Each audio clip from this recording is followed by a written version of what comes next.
like no worries. We're just mindlessly playing Halo and streaming it and enjoying our time. And those are the my favorite streams because those are streams that end up, like you said, playing, looking for the clips. Those are the streams that end up having clips because we're just having fun and enjoying ourselves, and the random stuff happens, and then clips happen, or like funny moments when I'm talking to people. Like those streams I see are like the streams that have those clips.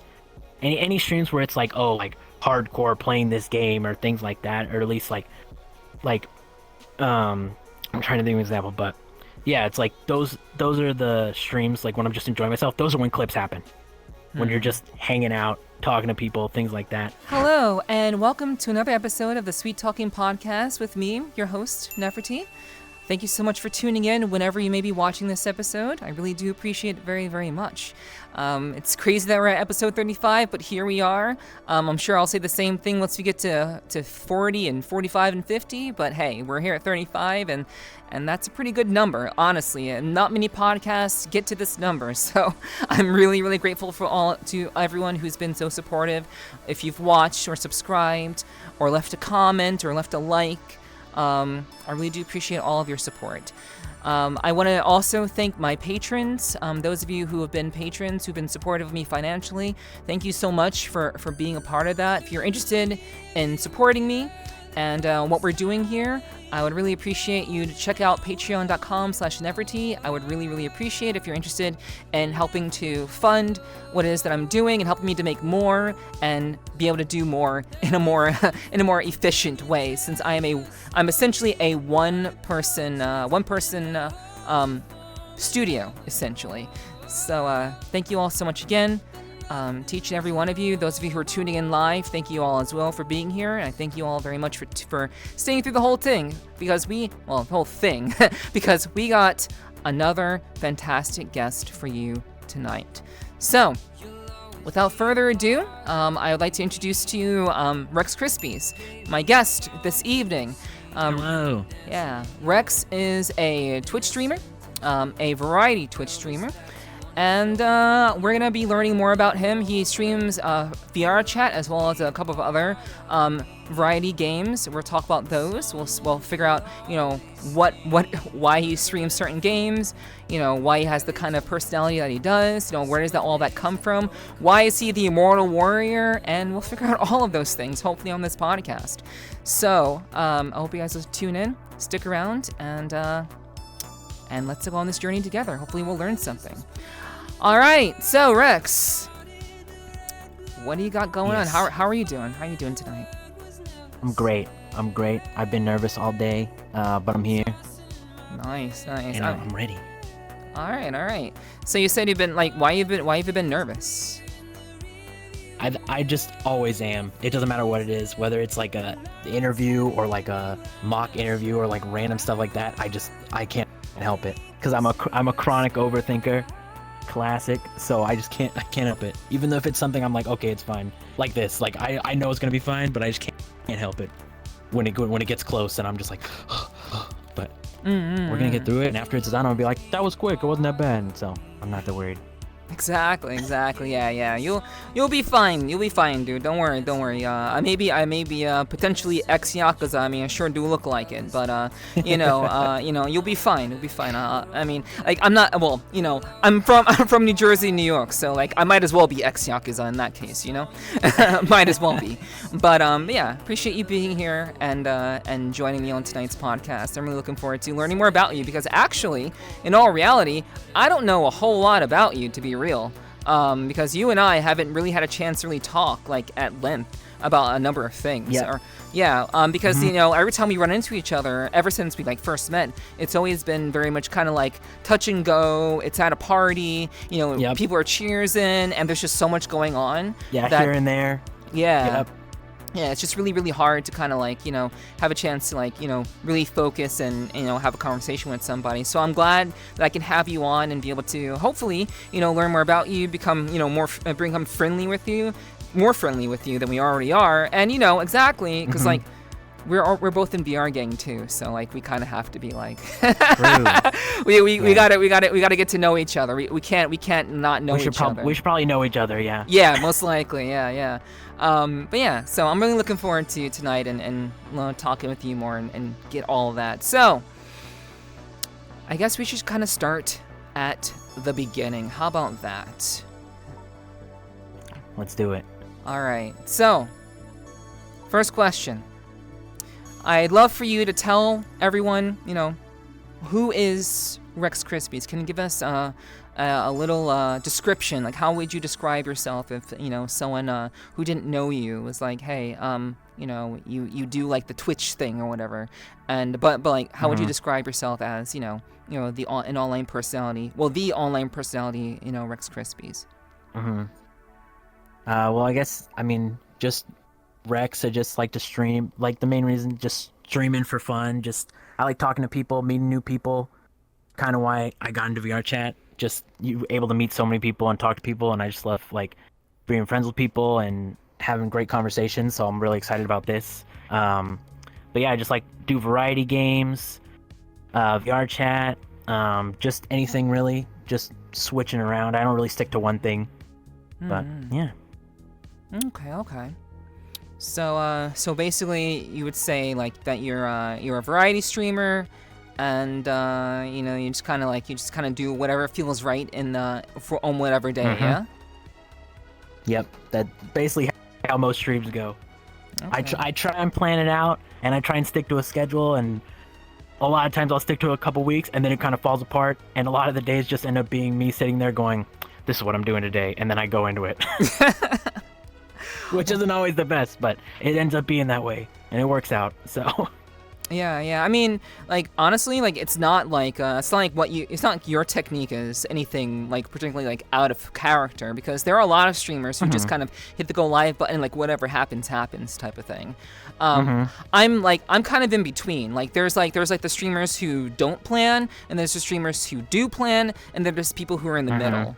And I'm in the middle when it comes to that. Like I will kind of loosely plan what I want to do, but it's not so stringent that I can't be flexible with whatever I want to do.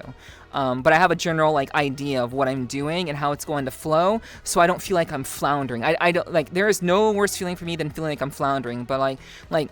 Do you like? How does that like? How do you like? Do you process like floundering? Like, do you feel like? Do you get nervous, kind of like not knowing what to do next, that kind of thing, or is it just like you just kind of roll with it? Yeah, I'm kind of like that. Like I usually try and plan it. Like if I'm gonna stream a day, I'll be like, okay, I'm streaming today. This is what I'm planning on doing. But half of the time, I don't end up doing what I said I was gonna do because something will happen, or a lot of the times, what happens is I'll end up playing a game with like friends or something, and I just get caught up into it, and either I'll just end up doing that and be like, okay, I'm not gonna stream, I'm just gonna hang out with people today, or I'm like, well, if we're gonna do this, then I'm gonna stream it, because obviously it's usually with streamers or people that are okay with being on stream, and I ask them, and I'll just be like, all right, well, if we're gonna play this game right now, I'm just gonna start stream now, and then that's usually how a lot of my streams start. I try to plan as best as I can. It usually falls apart though. Okay, gotcha. All right. I understand that. Okay. Well, we'll talk more about the whole streaming thing later on. But yeah, like that makes a lot of sense. You kind of like you have a general like you just like, I'm gonna go live and like, oh, we're gonna hang out with our friends. Okay. Oh, and then someone like in the middle of your stream says, oh, I want to hang out with you. You're just like, okay, we'll do that then. Yeah, like that sort of thing too. Yeah, that's usually a lot of time. Probably the most planned day is probably Sunday, because it's Halo night, and that's like the only day where it's like, this is happening at this time every Sunday, no matter what. That's like the only planned stream that for sure happens, I think. Which I've noticed. I've definitely noticed your Sunday streams with Jax. So yeah, absolutely. All right, so let's keep talking about like you. Not so much about streaming, but about you specifically. How did you come up with the name RexKrispies? Where did that come from? All right, so long ago, it still exists. There's a website called Gaia Online. I remember that site. Yeah. So it's kind of like, it's almost like what VRChat would be back then. Like without VR, it's basically the same idea. It's kind of like a social game where it's like pretty kind of like the ideas like Club Penguin and stuff like that, right? Where it's like, you have a social game, there's games within it, and it's more like meeting people, like an online chat room kind of thing with like little avatars. So I went on there, and I used to just use the name Rex on stuff, and I tried to use Rex, and that's taken. Taken, obviously. Obviously, just Rex is taken. So the name, it's like, try these names, and like one of the names was RexKrispies, and it was like Rex space Crispy spelled with a C, and I'm like, that's a stupid name. Why would I ever want to be named that? I'm like, that's awful. I would never want that. And I was like looking at him, I'm like, there's nothing better. So I did it, but changed it to a K, did it, and then it just stuck. I basically got Stockholmed into it. I didn't like it at first. I was like, this is the best thing, and then everything after that was the username. I see. Was it? It works out because nobody uses it. It's like unique enough. It doesn't seem unique enough, but it's unique enough that it's never taken on anything. I basically am gonna get my name on no matter what I go on. Yeah, that makes sense. Like, I mean, I can understand that because like generally everyone thinks of Rice Krispies. So I think because everyone kind of like consciously knows about that, no one is gonna like consciously choose to be like, or choose that name or like doing that sort of name. Yeah. But that's interesting. That's actually really interesting. Like, so like you stuck with a name you didn't originally like, but you're just like, it just kind of grew on you, I guess. I literally just was like, this seems like the best option, so I'm just gonna use this, and then I just slowly accepted it because basically we in like middle school when I was doing Gaia online, literally me and my friends would play it like every day, so it just kind of like slowly, the more I saw it, the more I was like, okay, I like it now. I just kind of grew on me. Okay. Gotcha. Interesting. Okay, so and so I guess how did the whole Immortal Warrior moniker come into play? Where did that come from? Well, so originally, like before I started streaming or anything, I had already thought about streaming in the past. Like I had thought about it. I thought I'd be good at it. It just seemed like something that's like, okay, that'd be interesting to like just talk to people, play games, stuff like that.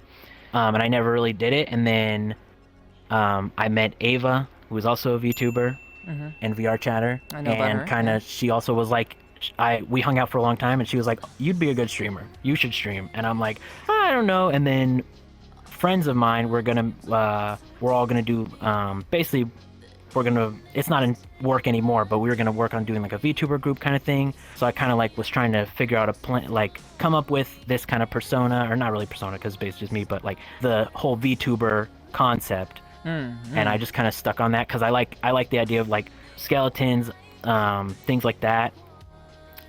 So came with like Immortal Warrior. That way it could be like kind of like a skeleton. It's very different, but also have like a human form at the same time. So I can keep like kind of both. So the idea comes from being it may sound like I'm just repeating what you're saying, but I'm repeating it to make sure that I understand. Yeah.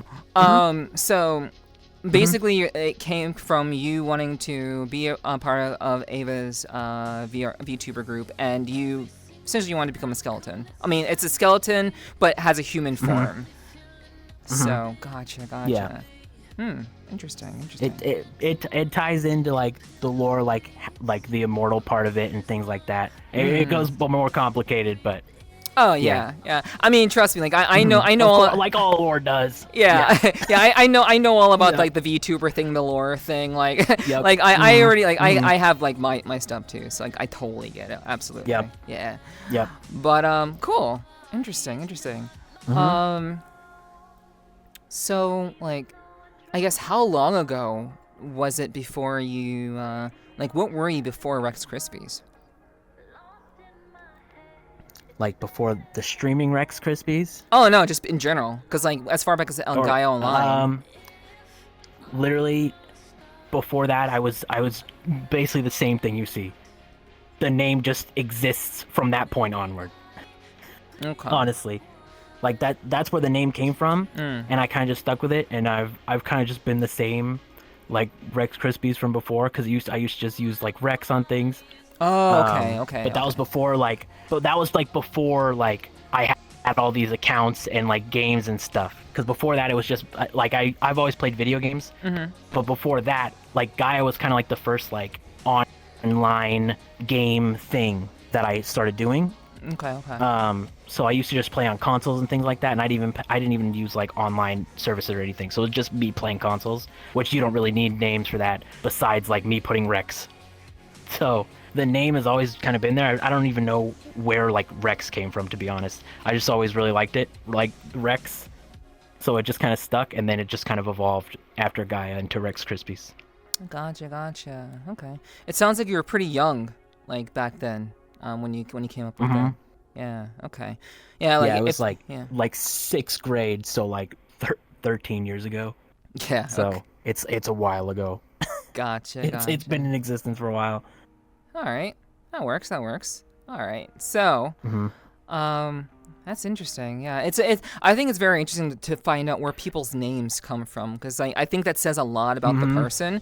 Some people have like very complex histories, and some people are just like, oh, I was young and I chose this, and then just kind of stuck. Like a lot of people, you would be surprised who just like, I came up with this when I was younger, and it just kind of stayed that way, Or or like people that make a name and then that's just what people know them by, so they're just like, well, this is my name now, and that's what they're known by. Yeah, absolutely. Yeah, it's very, very. I think I think I've always been fascinated with the idea of names, because I've always like I'm a very kind of critical person. I'm not like I try to understand people, like how their mind works, and I think name choices kind of speak a lot about their personality and like what kind of life they've lived. But sometimes it's as simple as I really like this name. I think it's really cool, and I just kind of stuck with it. And there's nothing wrong with that. But I just always found names in general very fascinating. Since we don't really choose our names, other than except if we like change our names IRL. We don't get to like really choose our names. So like when we choose our online personas, so like their names, like that's kind of a really kind of meaningful thing. And I've had like a million different names. I've had a slew of different identities on the internet. But I totally get that. It's cool. Yeah, no, it's totally interesting. I love that idea of like, because some people do like you. Some people have a bunch of different names or switch their name. I have IRL friends who switch their like online names all the time. And then I have other people who have stuck with the same name, same as I have. Pretty much hasn't changed it, or it's just slightly evolved, but it's basically the same name. So it's really interesting, especially because like when we're in VR, we don't know pretty much 99% of people's names. Like some people you might learn their name, or they might tell you their name, or if you've met them, like if like I've gone to TwitchCon, I've met a ton of people and I learned a bunch of people's real names. Yeah. But even in person, I'm using the online name. I'm not using their actual name. Exactly. I know them as their name, like Jax or Ava, I know that name, their name, I remember it, but I don't think of them and thinking of their real name. So it's interesting. Yeah, it really, really is, for sure. And like it's even weirder that like you mentioned that dynamic of like meeting people in person when all you've known for like years is like their name IRL. I mean their name online, and like that's also the weirdest thing. Like I do that too. Like I try to like I like to know people's real names, but like if I've met someone, if I've known someone for a long time on the internet, like their online name is just how I'm gonna know them. It's just is kind of like that's that's just who they are. I knew I was gonna forget everybody's name, but I literally made it a point during PAX last year to go around. I'm like, I learned everyone's real name for like a night, and I lost 50% of them because like I never used it. I learned it, didn't use it, immediately gone. It went in, I'm like, nice, out the other ear. Not that it like literally it has no bearing on what I think about them in any way, because I've already known them for so long. It's just interesting to know. Yeah, just to kind of like have it like in the back of your mind, like maybe I'll remember this, but probably won't, because I'll never use it in most cases, because obviously you want to be, like you said, be respectful of people's privacy, of course. You don't want to even slip up and say it, at some point. So but I deal with that sometimes. Yeah, just literally because I have IRL friends that I obviously know. Whatever I hang out with, I talk to, and I have them on stream. So it's always funny when we're on stream and they slip up or like are about to say my regular name, and they're like, "Whoa," and I'm like, "It's fine." but it's really funny that difference, because I always hear my name, like hear Rex in VR, but outside of VR I don't hear Rex. So when we're in call on stream and they're saying Rex, at first it was really weird at first, that shift, because I'm so used to them saying my regular name and not hearing hearing Rex. So now that they say Rex, it's become more normal. But when I first heard it, I'm like, this is weird. It's like the backwards. Yeah. It's like trying to. It's like the opposite of like going outside of VR and learning someone's real name. It's like when your IRL starts using only your online name. It's like a weird reverse that you're not used to. Yeah, because you're not prepared for it. You're like, this is really weird.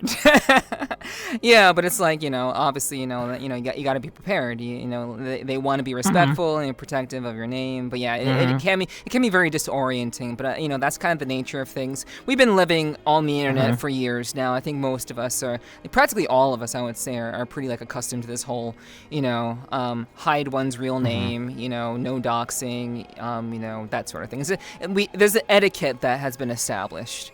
Yeah, I think we all want to be protective of each other and our friends, so it makes perfect sense.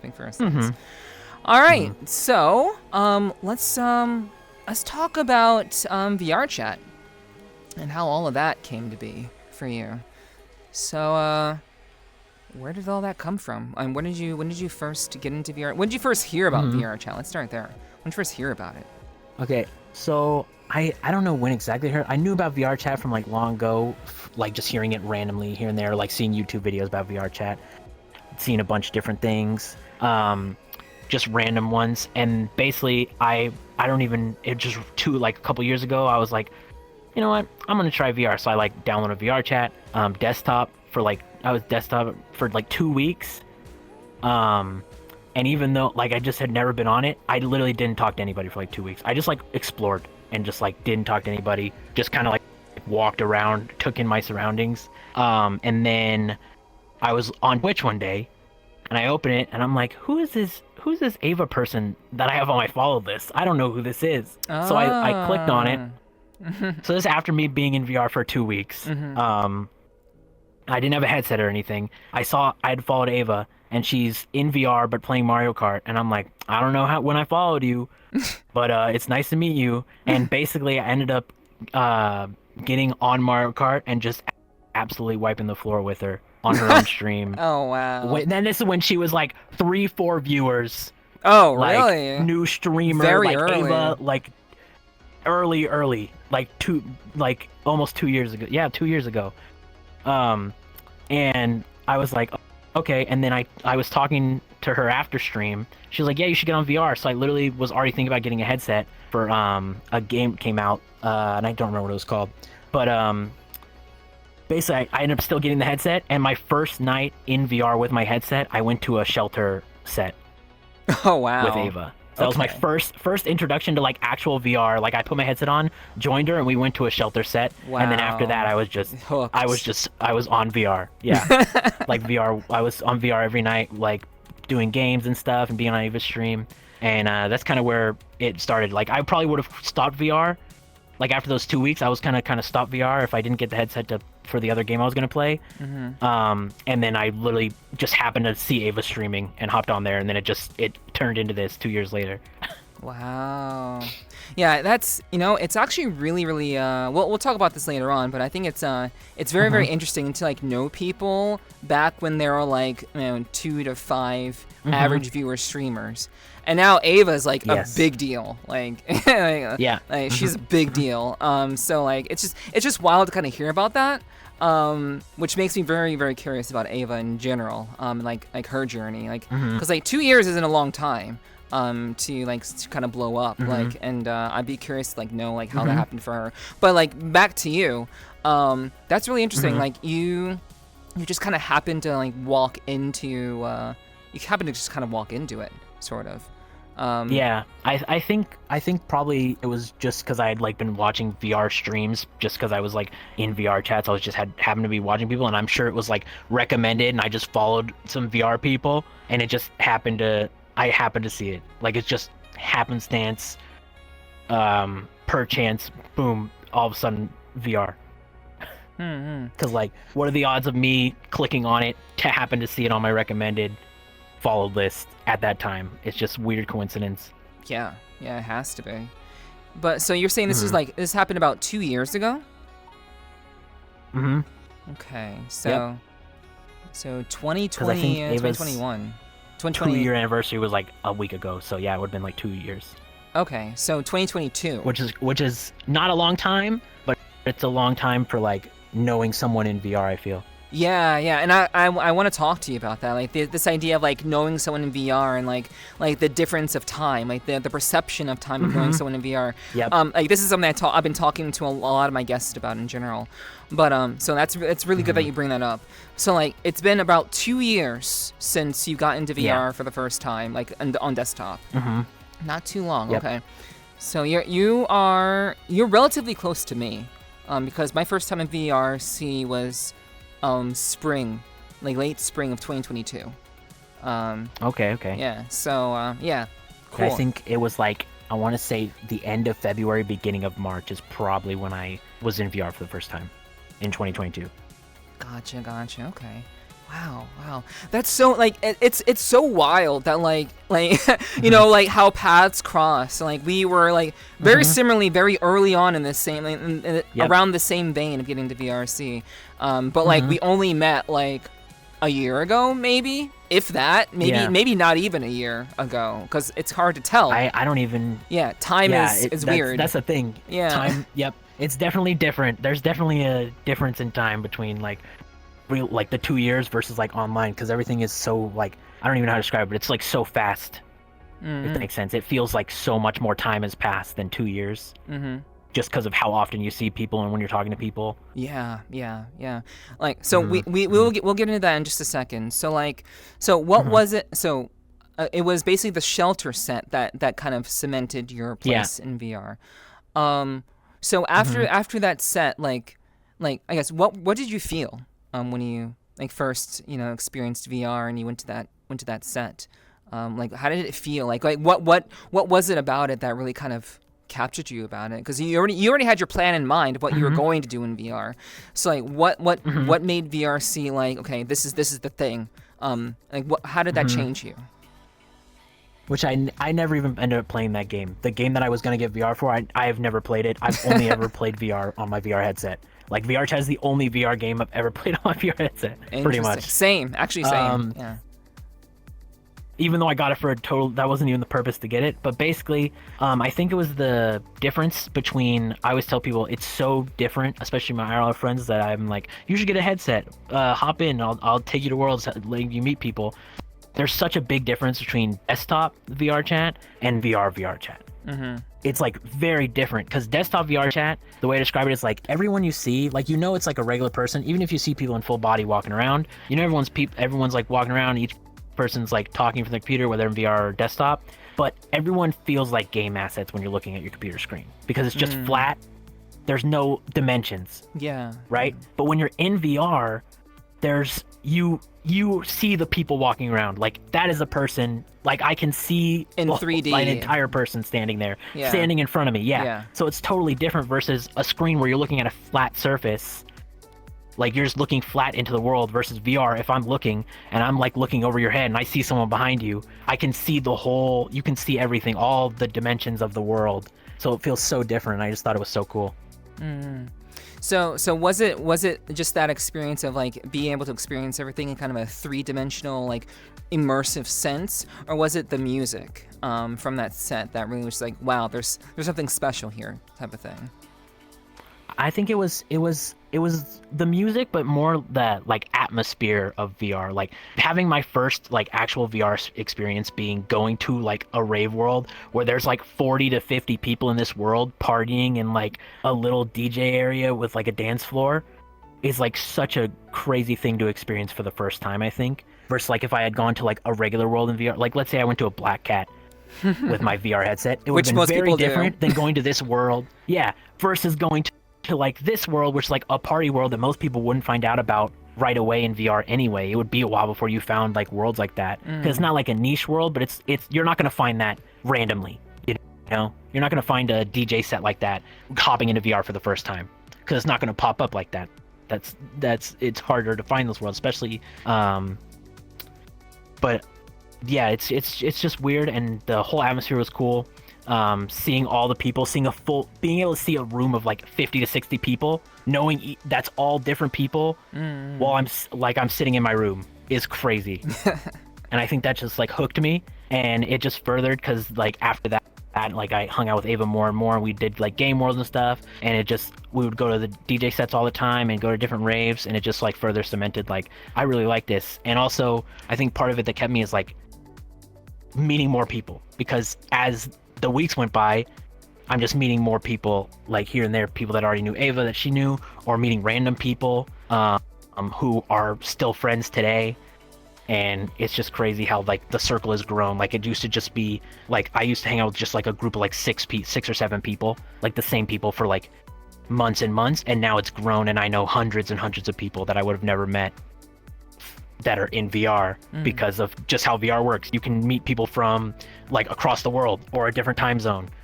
It can be 6 a.m. for somebody and it's 8 p.m. for me. Like that's crazy. I would never meet these people, and I just really like that VR does that. Yeah, agreed.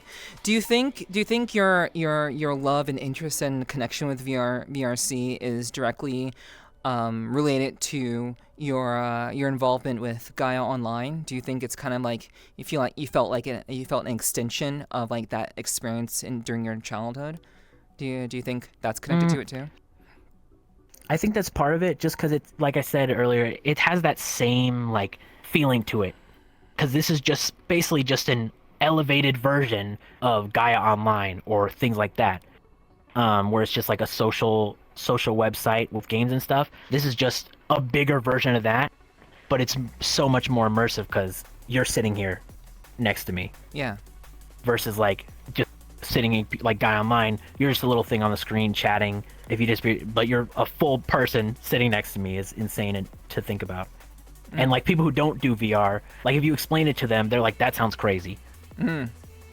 Yeah, I mean, I think it's hard for a lot of people who are on the outside to really understand what it is that we've experienced, and just how how impressive it is to be able to experience so much, and experience so many different people in such an interconnected way that feels real, and it feels like this is like it's a real connection, like it's real it's real conversation, it's a real experience. We're all kind of doing this together, we're all having this weird experience in this 3D space, in this virtual space that for a lot of us feels very, very real. I think for some of us, it's kind of a preferred over than reality. So let's talk about that. Like, do you have like do you have a preference of VR as opposed to reality, or do you have or is your relationship with reality a healthy one? I'd say it's pretty healthy. Like I'm not like I'm trying to think of the right word to say. I don't like prefer one or the other. Like I don't prefer to be in VR versus real life, or prefer to be in real life over VR. It's kind of like balance back and forth. It just kind of depends on like what's going on. Like if there's stuff happening in VR, I try and get in VR. If there's stuff happening IRL or people are just playing games, I try and stay IRL, or like I go to my job, my 9-to-5 job every day, and then at night I come home and get in VR. So it just depends on the day, but I feel like it's pretty healthy. It's not like, oh, I need to be in one or the other, or I prefer one. I'd say it's pretty balanced. Okay. Gotcha. And how many hours do you think you have in VRC at this point? Last time I remember, it's over 2,000 for sure. Okay. Yeah. Same. Same actually. Yeah. And that checks out. Like having over 2,000 hours over the course of, for you, it's been around about 2 years. And for me, like I'm getting close to 2 years. So like, that just is kind of a testament of like, we spend a lot of time here. And like, and like you have over 2 like, do you sleep in VR at all? Like, do you ever sleep in VR like on purpose? Yeah. 100%. I do sometimes. A lot of the times, like if I do sleep in VR, there's a good like 60% chance I fell asleep on accident. Okay. because that happens a lot. It doesn't happen as much anymore, but when I first was in VR for a long time, I became known as a person like you're gonna find me crumpled in a corner like snoring or falling asleep at a DJ set because I'm just tired because like I said, I work a regular job and then I come home and it's like a party night or we're drinking or things like that. So work just gets to me. So partway through the night, I'm like dead tired and I'm just laying down. So that was like me. I've been doing better recently where I'm like not passing out, things like that. But I've definitely done it on purpose. Like you're just sitting there in a movie world and you're like, I'm going to bed, and you just lay down in VR and go to sleep. Yeah. But I'm also a person who can kind of sleep anywhere because at work, I have like a little like metal rack and it has like a cushion thing and a bag of towels, and I literally will go to nap there during my breaks. Wow. And I used to not have the pad there. It used just to be a metal rack. So like it doesn't like the headset, like a lot of people I know can't sleep because of like headsets and things like that, or they can't sleep with it on their head or things like that, but it really doesn't bother me. As long as I can get in a comfortable position, I can just fall asleep, especially depending on how tired I am. Interesting. Okay. Yeah, I'm very similar in that regard. I also it's really funny. Like, a lot of the experiences that I've had in VRC were mainly because I just wanted to see what it was like. Like it's just like a lot of self experimentation that I did. Yeah. And I don't sleep in VR all the time, but I can now sleep in VR. And I do very often. So like the over 2K hour. The reason why I ask is I also have over 2K, but I also sleep in VR or have fallen asleep in VR before. So like I think people who sleep in VR like around the 2-year mark, around there, they would have over 2K. I think people who maybe don't sleep in VR that often or don't like party super late, maybe hovering around like 1500 ish. Probably. That's just an estimate. I don't really know for certain, but I would imagine like because of like our extensive time that we spend in this space, it becomes like it gets inflated by these experiences and these extra things that we do that probably they didn't anticipate. People didn't anticipate that we'd ever do. I don't think anyone ever anticipated that there would be a sleeping culture in VRC. Or just in VR in general. There's whole worlds for it. Yeah. There's whole worlds dedicated to sleeping. Yeah. So it's like a whole thing. So like speaking of specific worlds, do you what style of world do you like? What do you like look for? Do you have like a specific kind of type of world that you enjoy? Or just like everything? I think it's just kind of general. There's nothing I like more than other worlds. I really like the kind of comfy hangout worlds that people like to hang out in or things like that, where people are just kind of chilling. Those are like probably my favorite worlds. Like more like just houses with like couches and stuff, and video players where the friends are just kind of hanging out and watching stuff. Those would probably be my favorite world, but I don't really have a preference. Okay. Gotcha. All right. So, what's one thing about VRChat that you really, really like, and one thing that you wish would be improved or change? Okay, let me think. One thing I really, really like and one thing I want to be improved. I don't know why it's a hard question for me. One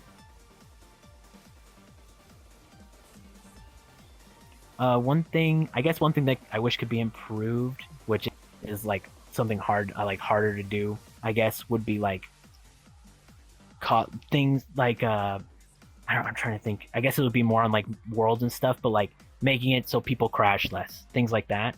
Because I feel like that's kind of one of the major like downfalls of like big worlds or like parties and things like that. Is there's so much going on that you need a really good computer to be able to withstand it and keep everyone's avatars shown.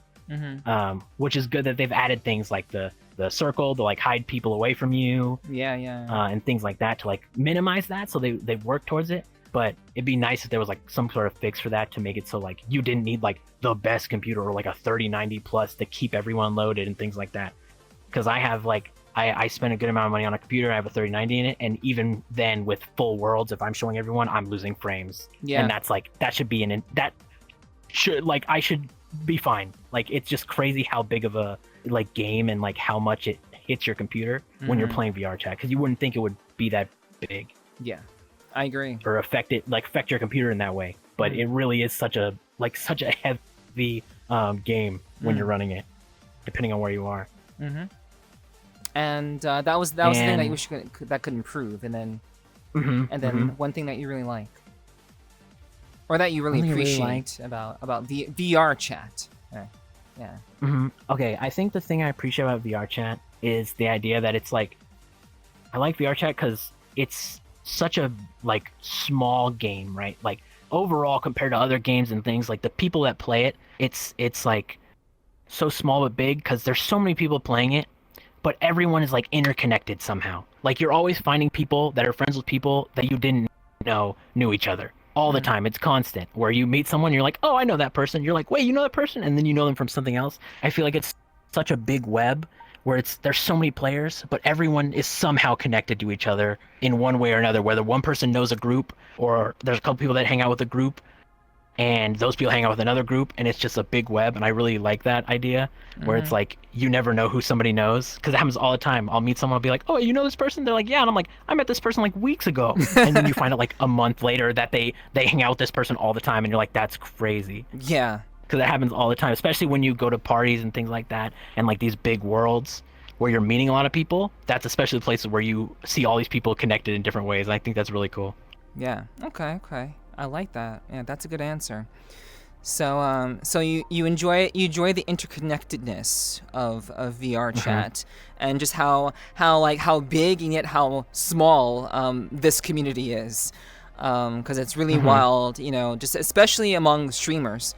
Like how many of us kind of know each other, and we kind of know each other not really because we intended to know each other, but just because like by proxy, like everyone just kind of knows everyone else, and like circles intertwine very, very easily. Yep. I was about to say the same thing. It's the circles intertwining each other. There's all these different circles, and then you have there's different people who are like part of a ton of different circles, who kind of spread their time around, and those people like end up being the ones to connect all these groups, because you're like, oh, this person's here, here, and here, and you see that in I feel like you see that translate like from streamer to like chats, because you see that in chats. There's exactly, you see people in all these different chats, and then that happens to me all the time, where I'll see people in chats all the time, and then I'll randomly see them in VR one day, and I'm like, I know you from like all these different streamers chats. And then it's just interesting how those two are connected,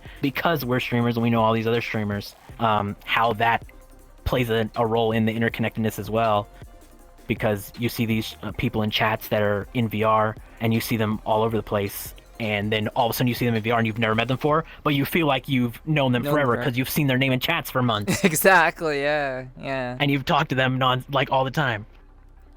Yeah, it really is kind of wild how they all it all fits together in a really, really weird, convenient way.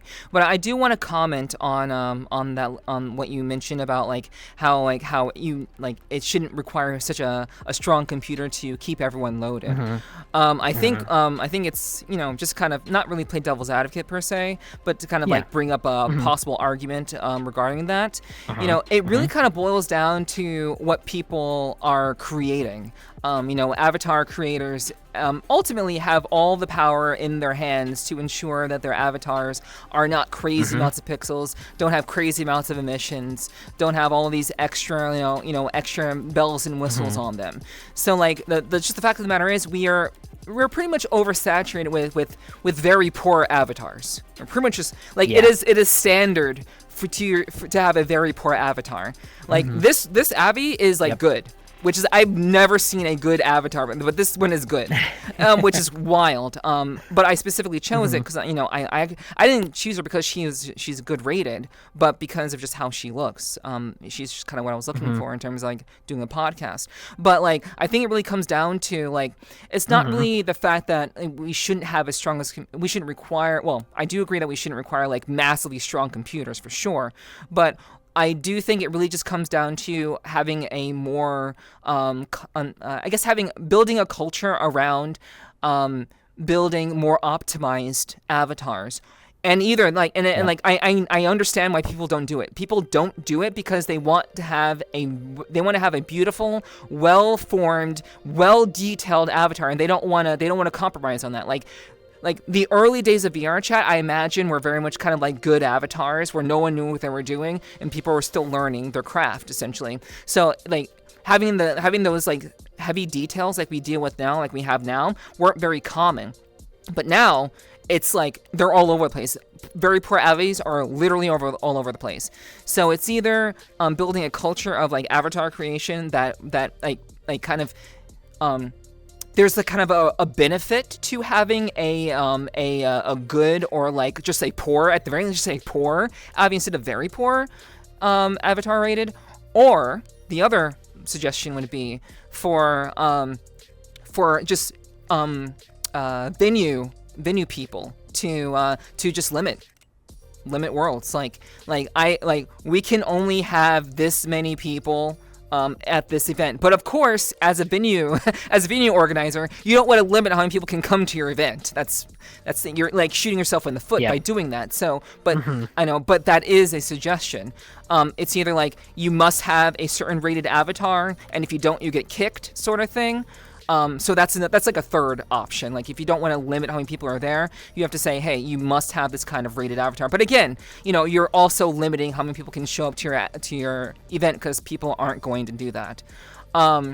There is also another thing that VRChat did. As opposed to fallbacks, there's another thing that they did. I forget what they're called, but they made it so that it still feels like you're having like an engaging experience with people. You have like an avatar that is like it's like a very like, it's not low poly, but it's like a fallback avatar that basically allows you to keep people visible, but you don't get to see the actual avatar. It's like similar to it, but it's like low poly version. So you don't get like the whole fidelity is it the of clones it. thing? Yeah, something. I forget the exact name of it, but it's something along those lines. So they have done like they're trying, to. Yeah. But it really just comes down to the avatar creators. And it really just kind of boils down to that.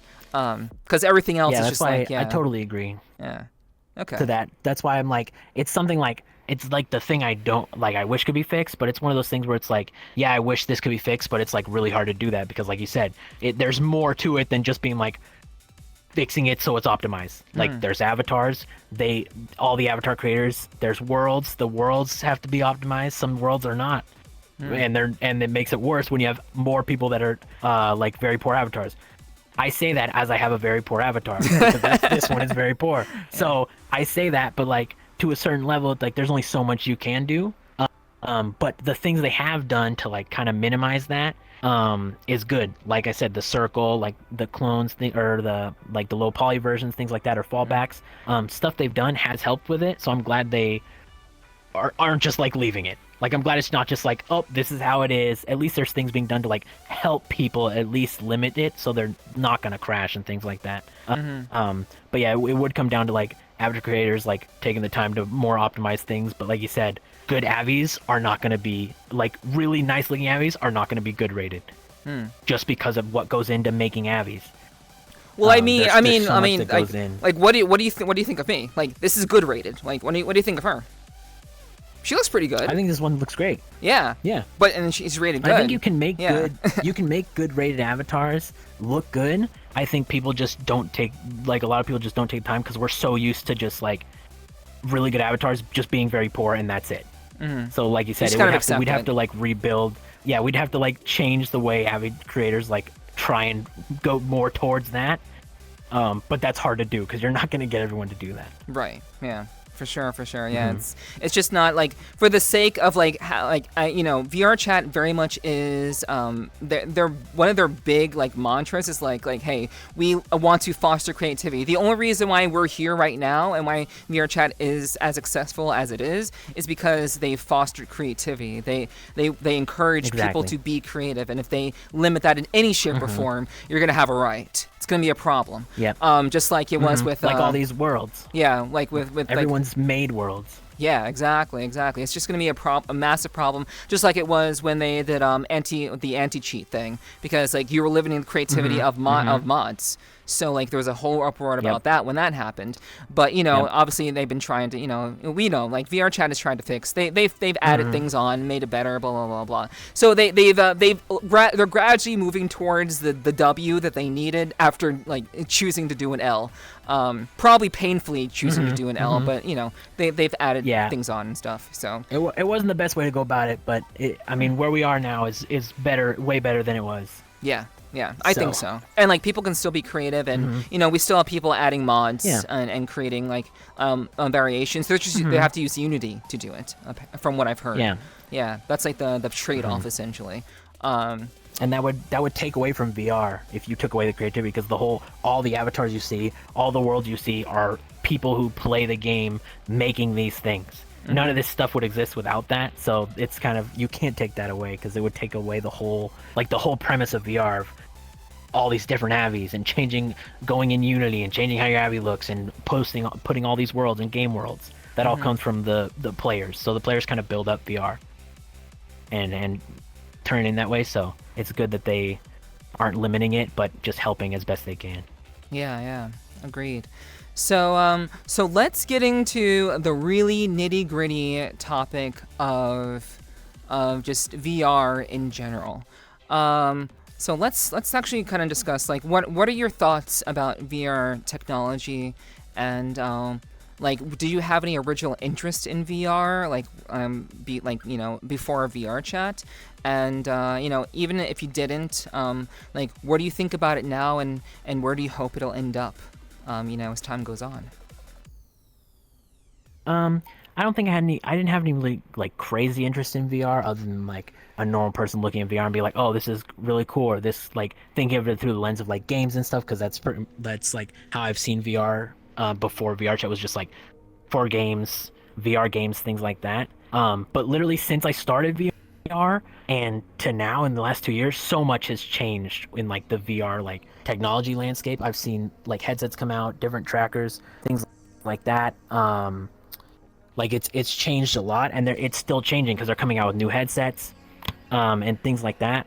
So I think I'm interested to see where it goes, honestly, because like we have Index, and there's like the Index wireless that was being created to, we've heard rumors about that, to like you would attach on. Yep. So there's like, I feel like the limit is endless, honestly. It's just a matter of the stuff being created, but I'd love to see where it goes. I don't have any like crazy interest in like looking into it, but like obviously anything that helps VR be better would be cool. Yeah, I agree.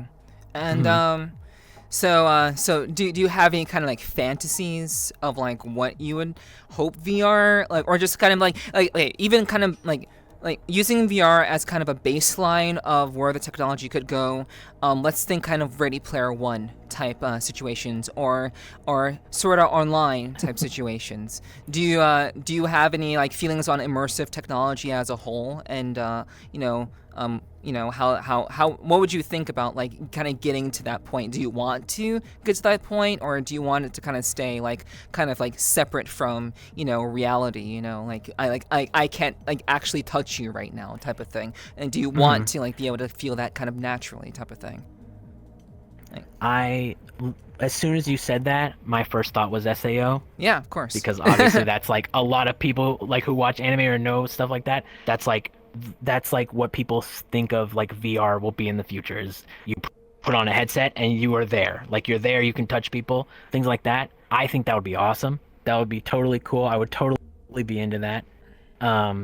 Stuff like that. I definitely see that as being like that seems like the trajectory of VR would be that, because like the more stuff that comes out VR is trying to make it more real, right? Like that's where the advancements come from. It's like for VR, the more real it becomes, that's like what people are aiming for with doing less wires or things like that, or like haptic vests have come out where you can feel stuff, things like that. So like that's already the trajectory. So I totally see that being the case later. Okay. And so, I'm totally for it. I'm for it. I would be invested. Okay.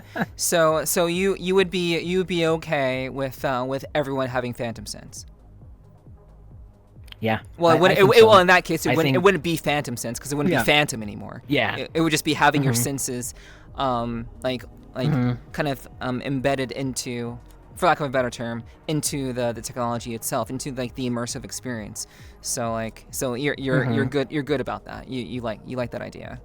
Feeling. I like that idea. I definitely think like obviously there should be ways like if people didn't want that, they would be able to like limit that and things like that. So it's not like a forced thing. But I definitely would be totally for that. I think that would be really cool to see and experience.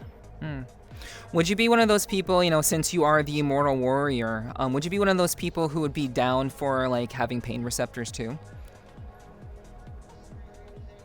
I think so. I think that would be really cool. Like especially like if you were to play a VR game, things like that. Yeah. Like for just like, at the very least for like, gaming purposes, like to have a more kind of like real experience. Like, because I personally think, I think that like the threat is, I think can push people further, like in terms of like their ability to play better or to like kind of like bring out the best in themselves in that particular game, I think. So I think that, to me, that seems very interesting. For a lot of people, I imagine they'd be like, yeah, no, I'll pass. But I think for some people, I think it's kind of exciting. It's like thrilling. You get to kind of like have that threat. Like you're not gonna die or anything in real life, but like you have the ability to kind of like have that journal like experience to kind of like, in your mind that you have your pain receptor turned up to 6. And if you fuck up, it's gonna hurt. Just like when you go it's like when you go paintballing, for example. Like it's like it's not meant to kill you, but if you get shot, it's going to hurt. Yeah, it's that sort of thing. So you have that adrenaline pumping. Yeah, but it forces you. If I get hit. Yeah. And I think that's still like you already see that now with games like depending on what game people are playing, like if people are playing horror games or things like that, they're already getting that thrill. Like if you're being chased by a monster in a horror game, you already feel like you don't want to be chased, and a lot of people like will start being like, oh my god, and like freaking out and trying to focus and things like that. Yeah. And I think that experience would just be elevated with this, knowing you're gonna get hurt or something. Because even like how like there's people playing games or things and you get hit in a game. Like I do this all the time, and I know a ton of people do it. Where like you'll get hit in a game, you're like or something like that, or like you die in like Valorant or something. You're like or something, or you react even though you don't feel it at all. That's definitely a thing. So I think people would totally go for it. Yeah, I think so too. I think it would be like doing it safely with having it regulated, of course. Make sure that people have the option. Would make it. I think that would be a great step forward personally, and I'm glad you agree. Yeah. So that would be awesome. Yeah. So do you have Phantom Sense? Not really. No. Okay. Have you ever wanted Phantom Sense? Yeah, just to experience it. I had it like have had it like randomly at times. Like I've definitely felt like hands on my chest before, where it's like, okay, I definitely feel that right now, but it's like very rare that it happens. But I think it would be interesting because obviously it's such a weird phenomenon. Like it's such a weird thing to explain, like Phantom Sense, like you see it, but like when it's explained, I mean, it makes sense.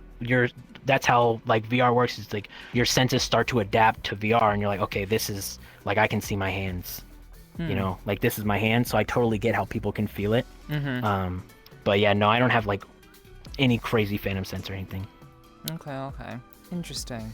And like the thing, I like to ask people this question because like I like for a long time like I didn't really have it, but I found that the more I kind of engaged in VRChat, and I guess the more I had a chance to be around people, you kind of figure out like how to, I guess you kind of figure out what your brain responds to best. And I think some people's who don't actually like innately have it, because I found the phenomenon that some people get into VRC for the first time and they fucking have it. And I'm just like, damn, so jealous. But then there's people like me who are like, I don't have it at all. I don't comprehend it, and I think it's because like I'm just I've been in reality for too long, or I'm like too grounded in it to not have it immediately. But the more you spend time in VRChat, and like just the more you have, the more experiences you have, I think you kind of figure out like what exactly can kind of get you to the point where you're relaxed enough where it doesn't even like matter, and like you can actually get to a point where you can feel those things. Because occasionally, it was just occasional for me. Very occasional, very rare, very random. But now, like, I know exactly how to, like, activate my Phantom Sense. And, yeah. But, yeah, it's not something that everybody has. But I was looking for it. Because, like, I desperately seek understanding with these sorts of things. Because, like... No, I totally get that. Yeah. it's just an interesting thing. Like, when you hear about it, you're like, that's so interesting. Yeah. I want to experience that. So I totally get where your, like, curiosity...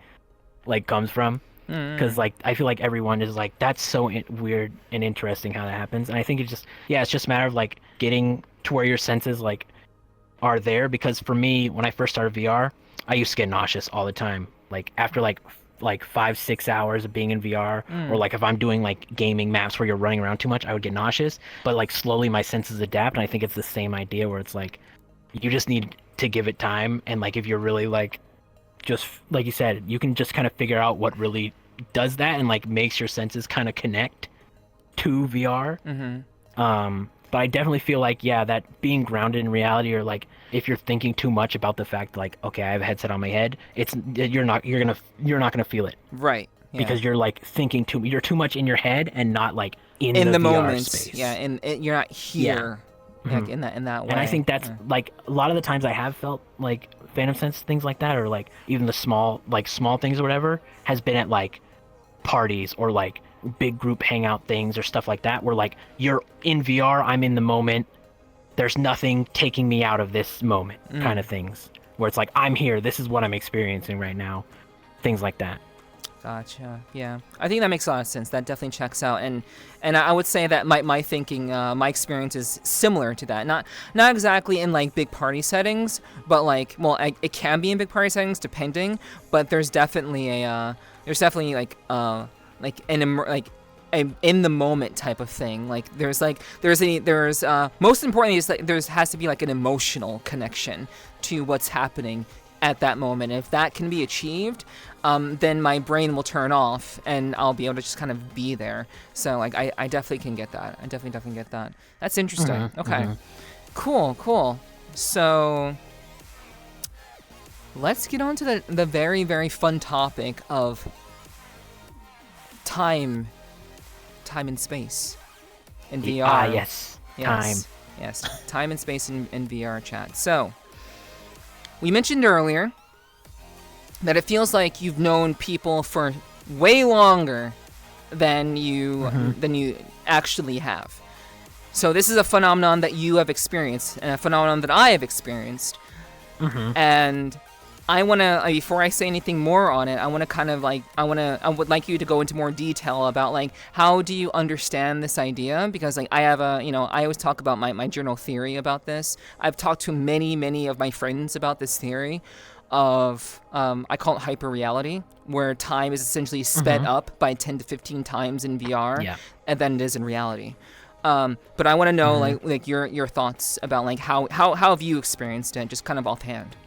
Like anecdotally. I totally agree with that idea of like time being way sped up in VR, because like I said, I've only been in VR for 2 years, but like so many of the people I know, I feel like I've known them forever. And even people I've met in the last like 6-7 months, I feel like I've known them for a long time, even if I don't talk to them all the time. I think it's just the VR atmosphere, because you're seeing people like constantly, depending on how much you're getting in VR. If I'm seeing people every week versus like IRL, there's people that I've met that I see like once a month, versus people I've met in VR.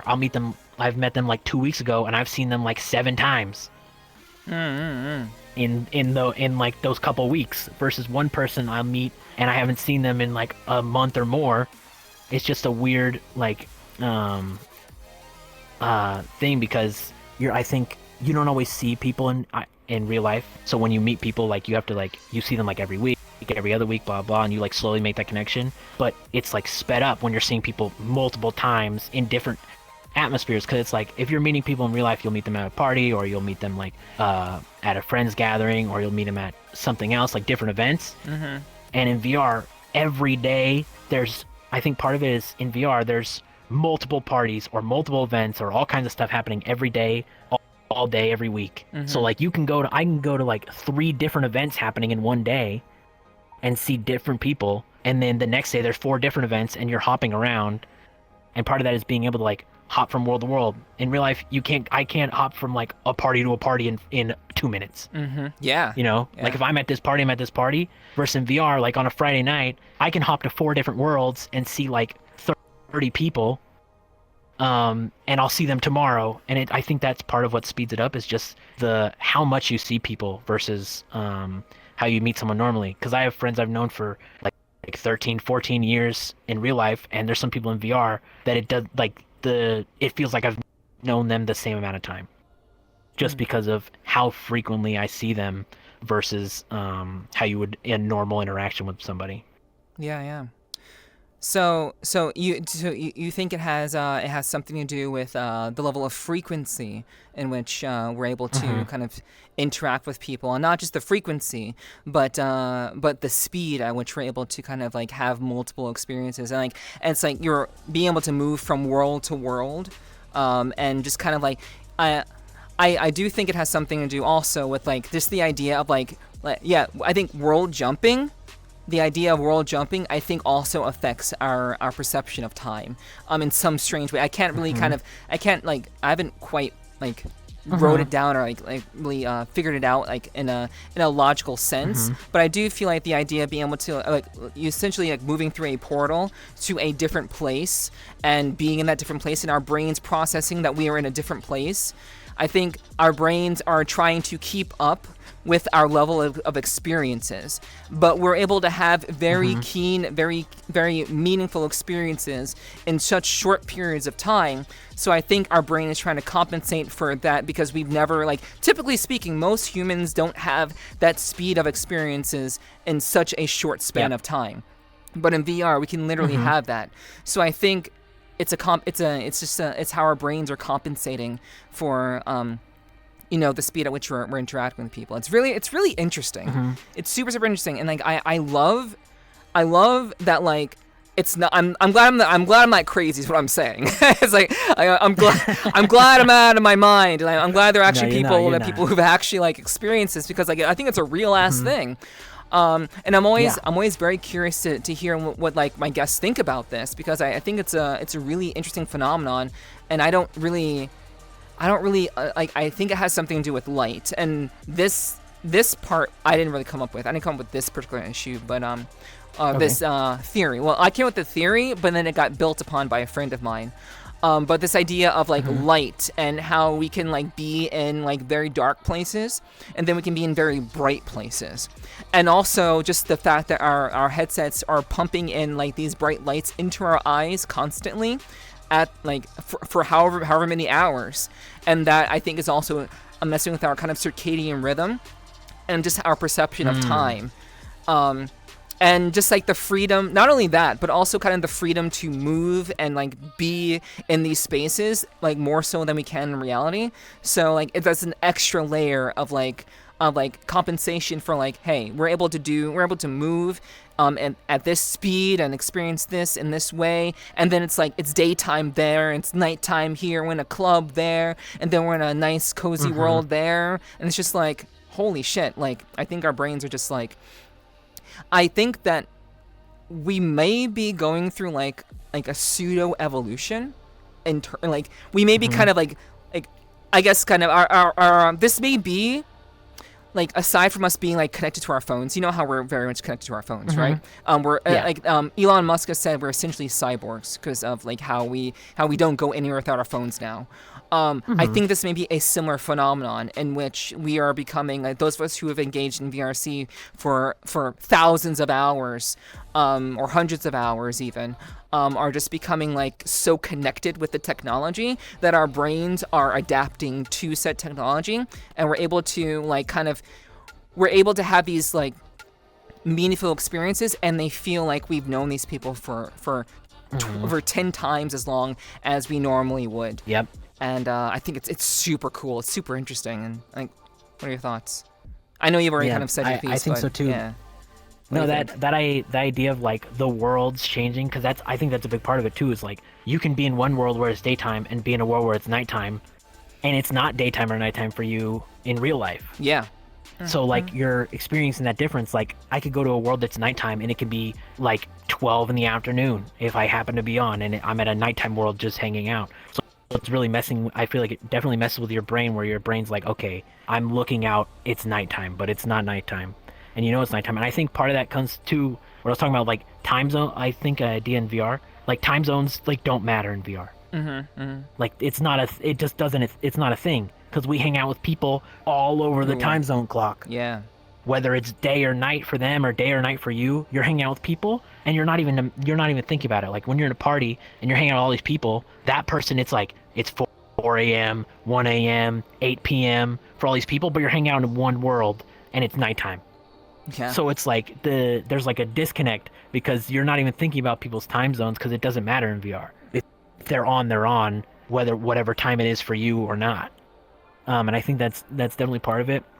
And yeah, like you said, in real life, when you're going to stuff, like in real life, if you have like, let's say you're going to go to a birthday party or something for a friend or something, that's the thing that you're day. doing. Yeah. That's your day. That's what your day is consisting of. You're gonna go there. You're gonna hang out. You're gonna go home, and that's the end of your day. One event. That's it. Versus VR, where there's 4 parties going on and 3 hangout worlds. That's like 7 events in one day. Versus real life, I can go to like 1 or 2 events, maybe, depending on if my planning is well. You know.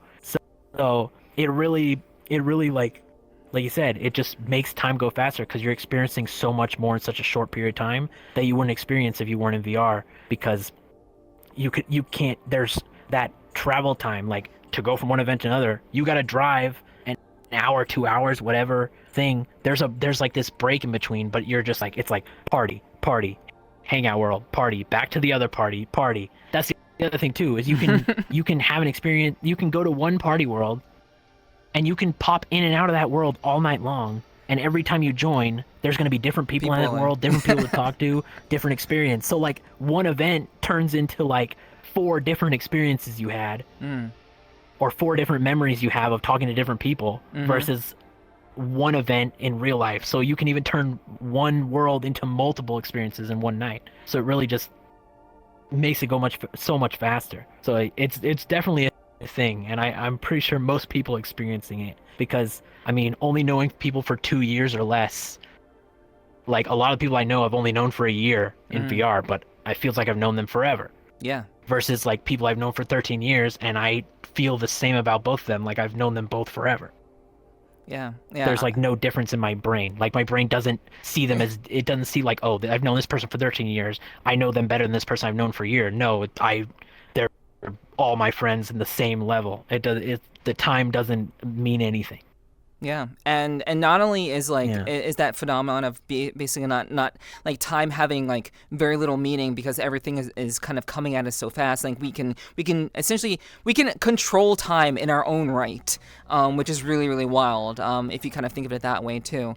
But I have a very similar to you. Like I have a close friend who I've only known, when I really think about it, I've only known them for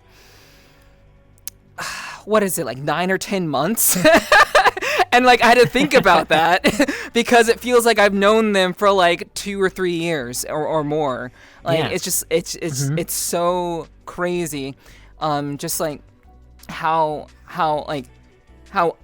interesting this whole thing is, and we can't really make sense of it, but I do think that we're becoming cyborgs, and those of us who are having these very real experiences, I do think there is a study to be done on people in VRChat who spend extensive amounts of time in here, and like there are studies to be done, and I hope that those studies are done because I want to do those studies. Like I want to do those studies, but I don't have the time, and I'm not smart enough to do them. I probably could like maybe do one, but like even then, like that's but It's so cool. It's so interesting, so fascinating, and like I don't even remember how long I've known you for. Like I can kind of comprehend. Yeah, I couldn't tell you. Yeah. It's within probably the last year, but I couldn't tell you how long, because that's the other thing. It's like when people are like, oh yeah, we did this thing. I'm like, when was that? When like was a month that? ago, 2 months ago, and they'll be like, yeah, it was like, or I've had this happen all the time. I'm like, yeah, didn't we do that like a month ago? They're like, that was like 2 weeks ago, and I'm like, that's crazy.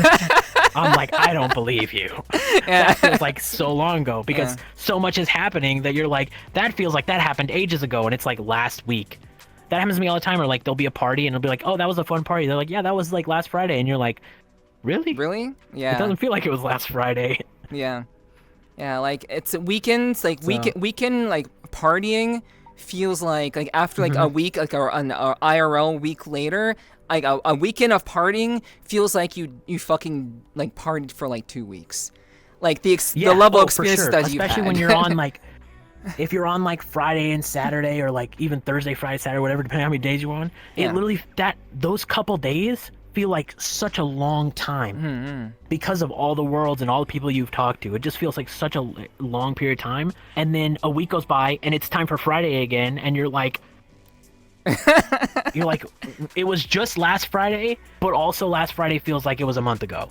Yes. Because of all the, exactly. because even in those like 4 or 5 days between the last Friday, Saturday to the next Friday, Saturday, that's feels like even long. So it makes that past week feel even longer away, because you still have that break in the middle where if you're still getting on VR, you're still experiencing stuff. It may not be like a party atmosphere, but you're still getting on VR for like I get on like Wednesday for Slim's game night, or like I got on Tuesday to stream VR, things like that. So it's like those 2 days feel like forever, and then now I'm on tonight. So it's like it's already been like 3 days in a row of VR, and now we're about to go into the Friday.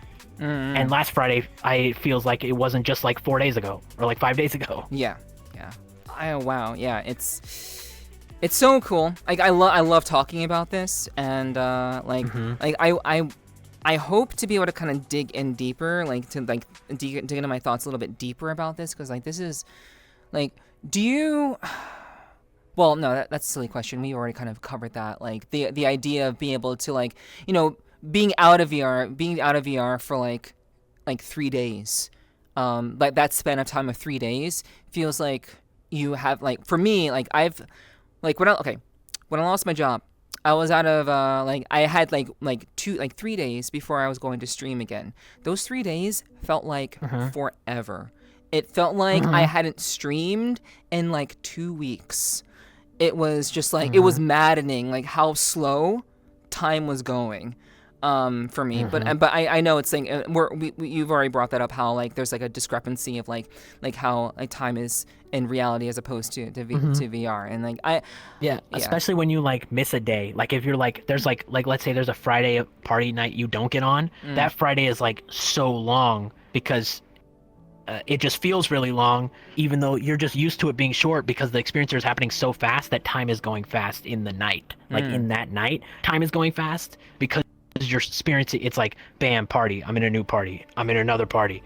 And then when you're not in VR on Friday, you're like, oh, I'm just sitting here. It's like, it's only been an hour. Like the time, it just is so different. It just is really interesting, because people who don't do VR, it's just such a weird phenomenon that people who do VR a lot and like really like devote themselves like getting a VR and things like that, and all this like atmosphere in VRChat, have this such a unique experience of this. Yeah, and like you said, it's gonna be studied. You're gonna see studies come out in I hope years to. from now, like 5-10 years. It's gonna happen. Like it has to. This is such an interesting like phenomenon. Everything that goes on is just, it's so interesting that people are definitely gonna be studying it. Yeah, and I honestly hope that that those studies kind of propel VRChat into the more the public sphere, because honestly, I as much as I love having VRChat to ourselves, like it's kind of our own, it's our own little club essentially, that's like isolated from the normies essentially.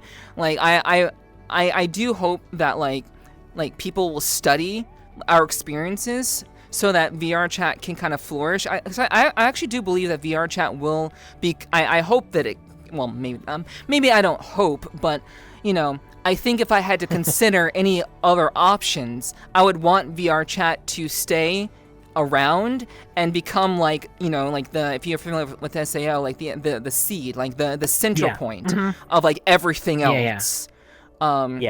Like you go to VRChat to experience everything else in the metaverse, quote unquote, type of thing. Because we already have the metaverse here. Yeah. So I was gonna say you already kind of see that because you come to VRChat and there's like thousands upon thousands of worlds you can go to that are gonna have different like experiences or things like that. There's like game worlds and horror worlds and all kinds. You already kind of see that, like the branch out, and I can totally see that like just being further down the line of like it being a central point, because you already kind of see that kind of like you get in and then you can go anywhere. Yeah.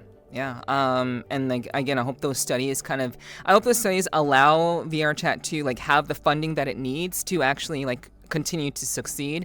And like my concern about the studies is not just like hopefully it finds success, but also my worry is that like, you know, those studies will bring scrutiny to it, because, you know, then you know there's gonna be people that are be like, there are people doing erotic role play in VRChat and you have all these parties and drinking and stuff. Man, it's such a bad influence. We should try to shut this shit down. It's a horrible for our children. You know that's going to happen. It kind of already has to a very small degree.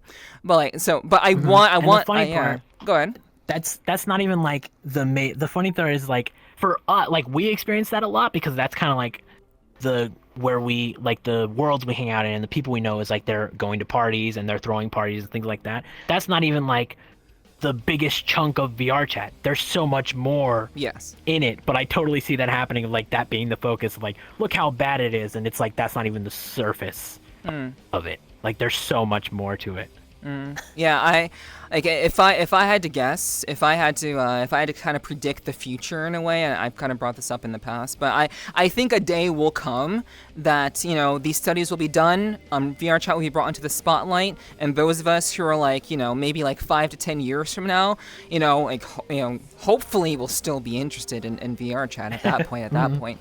But I honestly think a time will come where people will have to like legitimately like defend to stay around, and we'll have to really defend it. Like, you know, I in my mind I envision it kind of like a Ready Player One type situation. That's how I envision it, which would be like super cool. Fight, yeah, like something like that. But I think to even if it isn't quite as grandiose as that, I do think there will come a time when we like, if we really want this to stick around, there will be people who will try to take it away from us or try to shut it down.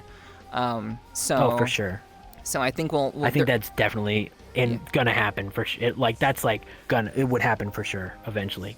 Yeah, like literal protests in VRC, like literal like and it would be like maybe like in VRC also in reality too. But like I do think that you know, it's a possibility. You know, the more people find out about, you know, the greatness that exists here. There's so much creativity. There's so much to love about VRC, and especially obviously it's the people and the communities and all that. And, like the level of like just the level of energy. I think all of the creative people are here. Like literally, all of the people who are doing cool shit, like DJs, VJs, world creators, Abby creators, streamers, content creators.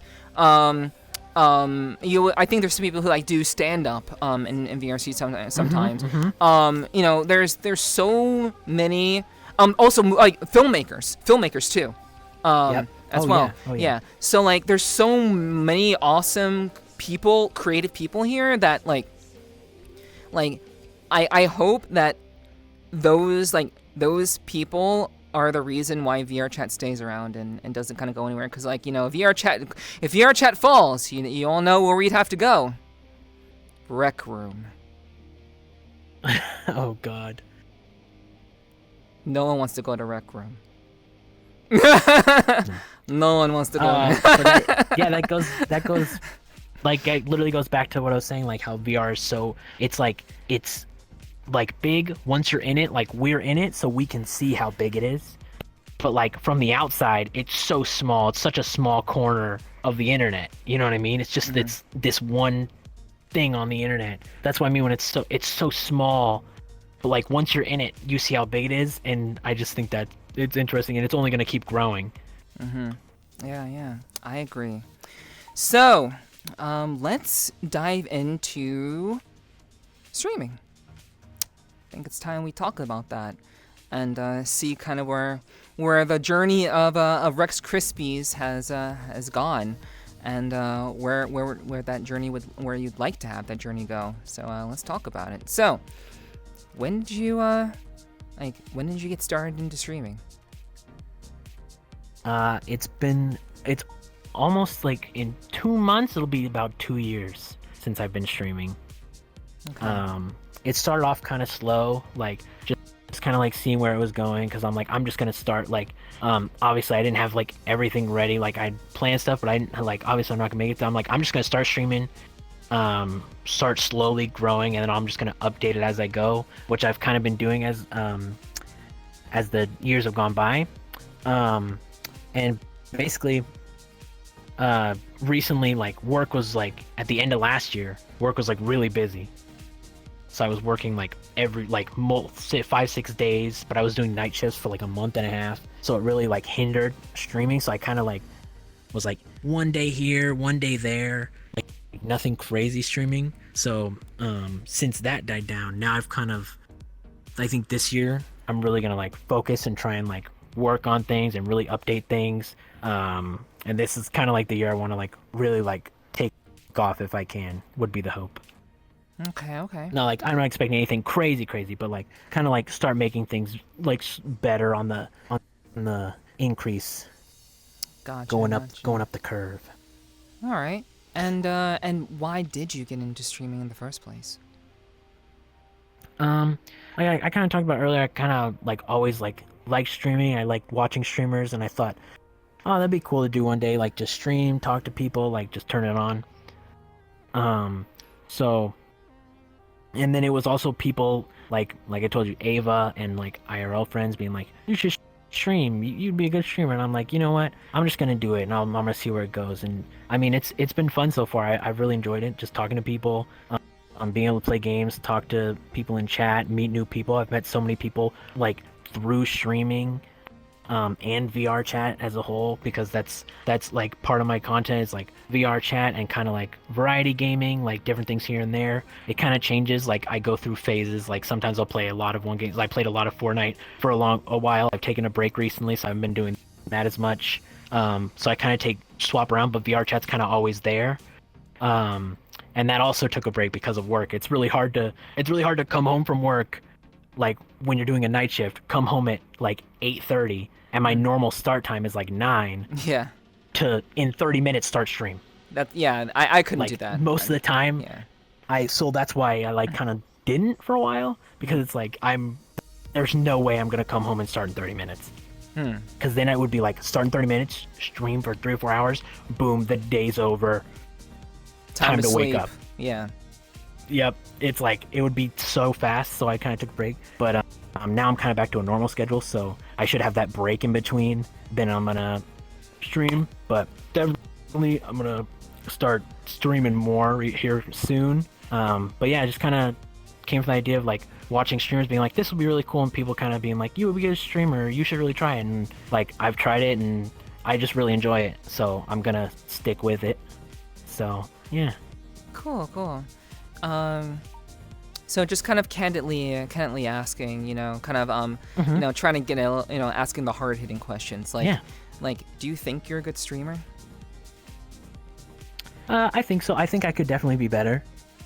In what ways? Depends on what I'm doing. Like, especially when I'm like in VR, sometimes I definitely get distracted when I'm in VR, and all of a sudden I'm like, oh yeah, I'm doing the streaming thing, and it'll be like 5 minutes have gone by, and I look at chat, and like people have messaged, and I've just like it totally seems like I've ignored them because I'm like exploring a world or doing a horror map or things like that. So definitely like looking at stream more, and I think more general, just like really needing to like just consistency, be more consistent as a streamer, so it's not just like random stuff here and there. It's like here or there, here and there. So I have like a regular schedule so people know like, oh, he's gonna go live now or something like that versus like it being very random because I feel like it's very hard for people to be like consistently watch you if you're not consistently there. streaming and you're all Yeah. over the place. Yeah. Because right now my most consistent day is Sunday because I literally am always that day is for sure happening no matter what. That's why I kind of want to work on more of like doing the schedule, being like, okay, this is the plan for the week, getting it out there so people can see it. And I think that's kind of where I falter is like just the consistency, things like that. But I feel like it's definitely hard to get back into being consistent after you have Haven't like such a long break. Yeah, that's rough. Yeah, which is the same thing with VR. Why I haven't done as much VR recently? Because I feel like it's very different streaming VR. Like you said you saw a little bit of what I was talking about. It's very different streaming VR than desktop. When you're playing a game, it's like, okay, I can just open the game, stream it. When you're in VR, like when you're streaming in VR, you're the content. Yes. Like it's you. Like right now, Yeah. this podcast, we're the content. This is it. There's no game to distract you or for you to focus on while you're talking in chat and things like that. Like this is you. So I think it definitely was like hard for me. I'm just like I need to just get back into the headspace of being like, okay, you need to get on like VR, stream, talk, just like start talking. And it's just I'm fine doing that, but getting back into that is definitely hard. So there's kind of a couple things where I definitely know I can improve. But I think overall, I think I'm a fairly decent streamer. I try to be entertaining. And yeah. Great. Yeah, like I mean, you are a good talker. Like you're good at making conversation. So like I don't think you'd have a problem, I don't think you'd have a problem like being in the content. Like you're plenty interesting. You're very thoughtful. Thank you. Yeah. Like I honestly think that like as you kind of like adjust like the little things that you mentioned, I think you'll do just fine. Like honestly, I mean, you're already doing just fine. I'm not saying that you're not. I'm just saying, yeah. Like I mean, like I'm doing terrible. I'm just terrible. No. But yeah. But yeah, like you definitely like can do those things. So like I mean, I think those are reasonable things to aim for, is what I'm saying. So that's great. Yeah. And I totally enjoy doing VRChat content. Like it's so once I press the start button, I totally enjoy the entire like stream in VR. Like it's so much fun, and I literally get caught up in it. Even the other day, I did a VR stream, and it was gonna be a short stream, and I ended up going for like 4 or 5 hours or whatever it was. So like it really once the start button goes and I start like talking and like exploring and walking around, I'm totally in it. It's just getting back into the habit of pressing the start button when you're in VR. Knowing it's just you, but it's just getting back in the habit of it. Yeah. Cool. Literally just pressing the button, because there are definitely times where even on desktop, I'm sitting there looking at the start button, and then I just stall long enough where it's like, okay, I'm not gonna stream now. I've stalled too long. Yeah. So it's just a matter of like once it's already, just like do it. You just gotta press start. Press start Sometimes. and go. Sometimes, yeah. It really comes down to that for sure. Yeah. So. I guess like what's your favorite thing about streaming? What do you enjoy the most about streaming? I think the thing I enjoy most is literally just talking to chat. And like it doesn't matter what game I'm playing or what I'm doing. Like I just enjoy talking to people and like making conversation with people in chat and things like that. Because like I said, I really enjoy meeting new people and talking to people. That's why I really love VR. So streaming kind of helps with that too, because you meet all kinds of people streaming, whether it's through I've met people, like I have friends now that I talk to like all the time that I've literally met because I was streaming and they raided into me and I had never met them before, and they just happened to raid me, and now I talk to them and hang out with them and stream with them and things like that. So I think it's just another gateway to like meet people and like just talk. Okay. Yeah. I can definitely agree with that. Like, being able to like just meet new people. There's definitely a good social aspect about streaming that I think a lot of people are drawn to.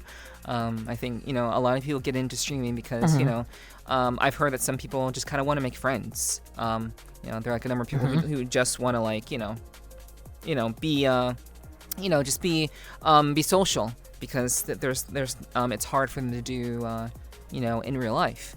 So they can kind of like connect with people that'll just kind of show up there. But I do think that like having that kind of mindset about it is good. Because at least they're not approaching it from like, oh, I think this will be fun. It's more like, well, I think this is a great way to meet people. So I think like the whole idea of like fun is like 1, 2 is meeting people, and like I think those are like really good reasons for getting into it. So yeah. Plus, I mean, one of the things too, like when you're depending on what you're streaming, like you meet people that have same interests with you, things like that too, which you wouldn't talk to those people, or like you even get just to talk to people like that, like if you stream a game that you like or things like that, people come in and start talking about that game, and maybe they'll come back, maybe they won't, but that was a fun interaction you got to have. You got to talk about something you like with somebody. And I think that's a really cool part of streaming, is like, just because like sometimes you're not going to meet, like in an everyday conversation, even in VR, I'm not going to be talking to people about everything I like. But on stream, if I'm streaming a game I like, someone's going to come in and talk about that game, or someone, even if I talk to someone later and they're like, oh, you're streaming this game, and then that starts a conversation even outside of stream, not just in the stream itself. Yeah. It's I think there is something pretty magical about meeting someone who has the same interests as you, and then that interest kind of leading on to other things, other conversations. Like those are, I would say those aren't very common. I would say they're pretty rare when that happens. But when they do happen, it's pretty exciting. And I think it makes all of it kind of worth it. The whole excursion of putting yourself out there. Do you consider yourself an entertainer? I think so. I feel like you definitely, like, if you're gonna be a streamer, you definitely need to have that sort of like idea. Like, I definitely think like what makes a good streamer is being entertaining to some degree. Like, and it depends on what you're doing. Like, there are some streamers that are really good at a game, and that's what makes them entertaining. That's why people watch pro play of games, or people watch football and things like that, because you're watching someone good at something, and that's what makes it entertaining. Or you have people who stream, and it doesn't matter what they're streaming, you're there for that person because that person themselves is entertaining. Which, not saying you can't be entertaining if you're good at a game, like you one or the other, but I feel there's just different ways. But I definitely would consider myself an entertainer, just because like that's the goal, obviously, of stream, is I want people to watch and enjoy what they're watching and have a good time. So yeah. Okay. Yeah, like I agree. Like the idea of like watching, you can be entertaining by having an entertaining personality, or you can be entertaining by showing what could be, showing the potential of something like really, really cool. That is like something that someone else can't do. And speaking of that, I would say that you are pretty known for your Halo play, just for your FPS in general. Your approach to those styles of games. I know that I kind of like, I did kind of like pump you up with, like I said, oh yeah, he's known for doing like all these awesome plays in FPS games, which you have. It was no lie. I was not capping, but what? How do you kind of understand that? Do you think that you're really good? Do you think that like your play in FPSs is particularly good, like high level, or like what do you think about your skill set in that regard? I think personally, I think I'm like decent at the games I play. I don't think I'm like anything crazy of like pro level or anything like that. I just try, like a lot of times I just try to have fun. Like there's some games like I do think I'm good at, like it depends on the time. And then like you said, every once in a while I'll pop off and have like some crazy play, like I'll be playing Halo and start going crazy and just go on like a killing spree, things like that, which can be rare time to time. But yeah, I'd say I'm like decent. I'm like above average, but nothing crazy. I just really enjoy playing the games, and if I do really well, I do really well. Okay, okay. And you're not being humble now, right? Like this is not the time to be humble. No, Okay. no. Just I making don't sure. think I'm like that crazy good. Okay. Listen, if I was really good at a game, I would let you know. Like Rocket League Racing in Fortnite, I'm cracked. But like like Halo, I'm definitely like an above average player. Okay, okay. So, like, if you're cracked at Fortnite and Rocket League, why not lead into those? I know you said I know you're a variety gamer, but I Hmm. guess there are like I guess it seems like there are like seasons in which you play certain Hmm. games because you said you were taking a break from Fortnite. Hmm. So is that generally why like you don't want to be locked into one game type of thing? Obviously, as a I variety streamer, think you don't want to be locked in, but you know, I we, think it's more just like I enjoy playing. I just enjoy playing different games.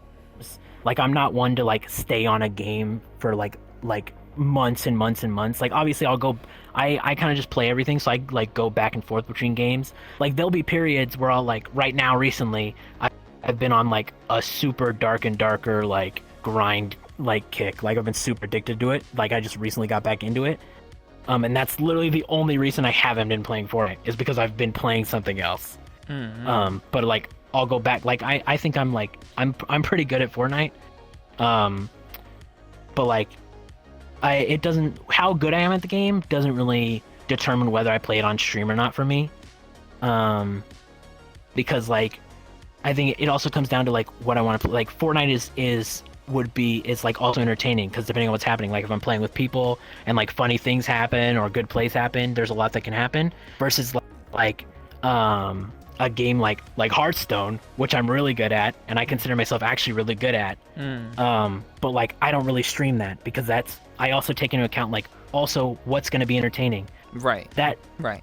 game is not going to be as entertaining as a Fortnite stream or like something else or like a VRChat stream of the sort. Because unless you like games like that, unless you know what's happening, it's not going to make sense. Mm-hmm, mm-hmm. Things like that. So that's part of what it is. Less how good I am at the game and more like if I'm good at the game, that's cool. But it's more just like this game would be fun to play on stream, and I think people would enjoy this kind of stuff.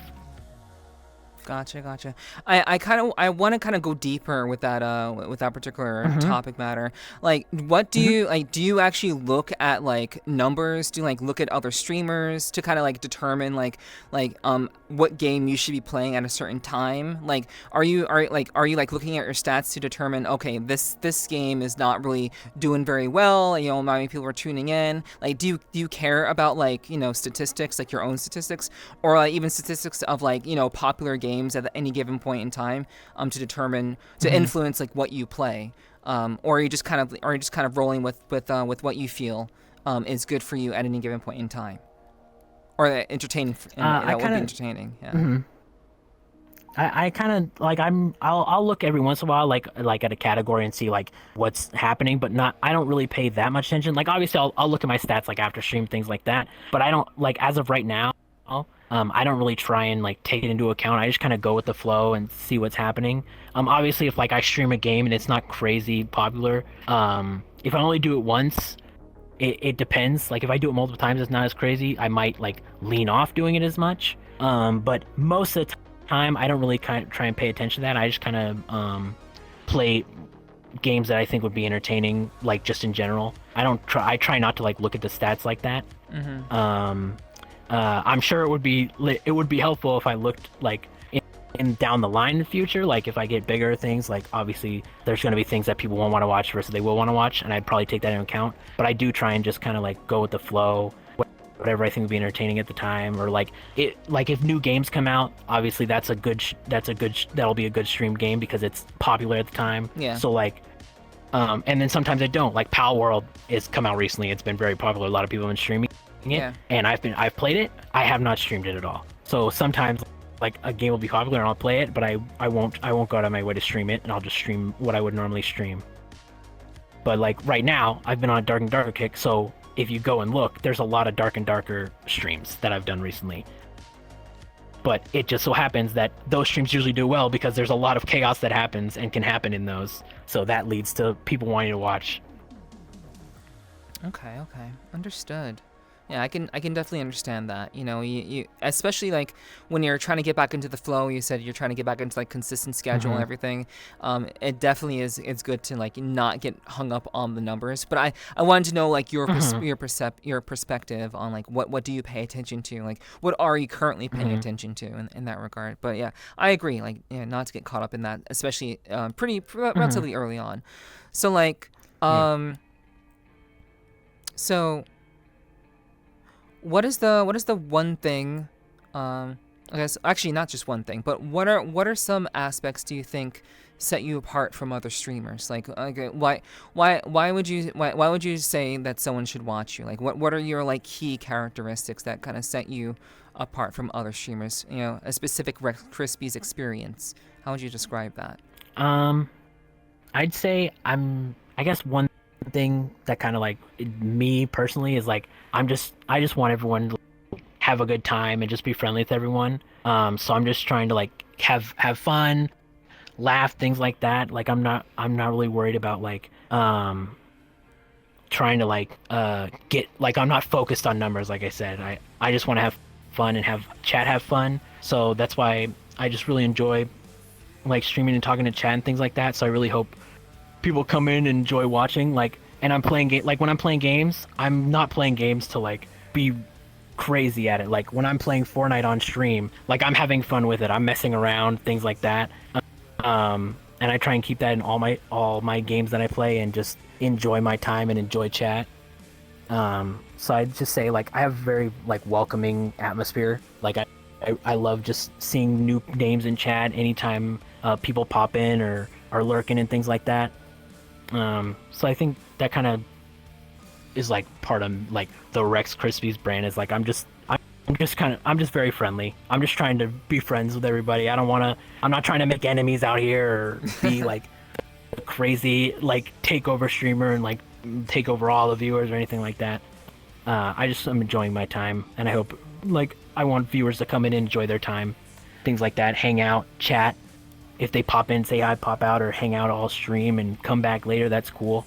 I recently, same thing, like I had a random new viewer, not from a raid, not from anything, just pop in, and when I was doing a VRChat stream, and they were really enjoying it, and they were like, I love this chill vibe, and what's going on, and they were like, yeah, I'll definitely have to come back, and like that, moments like that are like really what I enjoy. I think we like all of us, you know, those of us who are streamers can definitely agree. It's like it's pretty wonderful when you can meet someone new. They're like, yeah, I really love being here, type of thing. Like that's like it's so it's crazy how rare that is though, to have someone new come into your stream, stay there for a couple of hours, and then say, I enjoyed my time. Like, it's crazy how rare that is. Yep, yeah, that's why it's sticking with me, because it's like most of the time when you do get new people, like you'll have people follow and not say anything while they'll follow, they'll say stuff here and there, nothing crazy, or like you'll get a lot of follows or people watching from raids and things like that. So to have someone just like naturally show up, no raid or anything, and just like be chatting and hang out for like an hour and a half and be chatting and just hanging out and being like, oh, I really enjoyed it, whatever. Whether that person comes back or not, that experience, I really enjoyed that rare experience that not everybody gets to see. Or like even bigger streamers, or like that are like slightly bigger than me or whatever. When people get like bigger or whatever, and they have like thousands of followers, and they have a bunch of subs and stuff, getting like a natural brand new sub, I feel like is the same. Like I see that all the time, where streamers get like a natural sub from somebody, and they're like, holy, a natural sub from a random new person, not like a gifted sub, and then a person coming in and be like, hey, I got a sub or something, you know? It's like along those lines. It's completely organic. Yeah. Also very rare. Yeah. Oh, that's the word. I couldn't think of the word. Organic. There you go. Yeah. But I think those are really special, really special moments, and you know, I think it's definitely good to you know, be not kind of look for those moments, but kind of, you know, be grateful when they happen, because you know, it's just how, like enjoy them while it's happening. Not try and like force those moments or anything, but when they happen, it's really cool. Yeah, 100%. Yeah. So, like, I know you said earlier that like you don't chase after the plays. Hmm. You don't play games to get the clip. So you're not that kind of streamer. Hmm. So Yeah. it truly is for you. Just like I'm just here to have a good time and Hmm. play with the homies.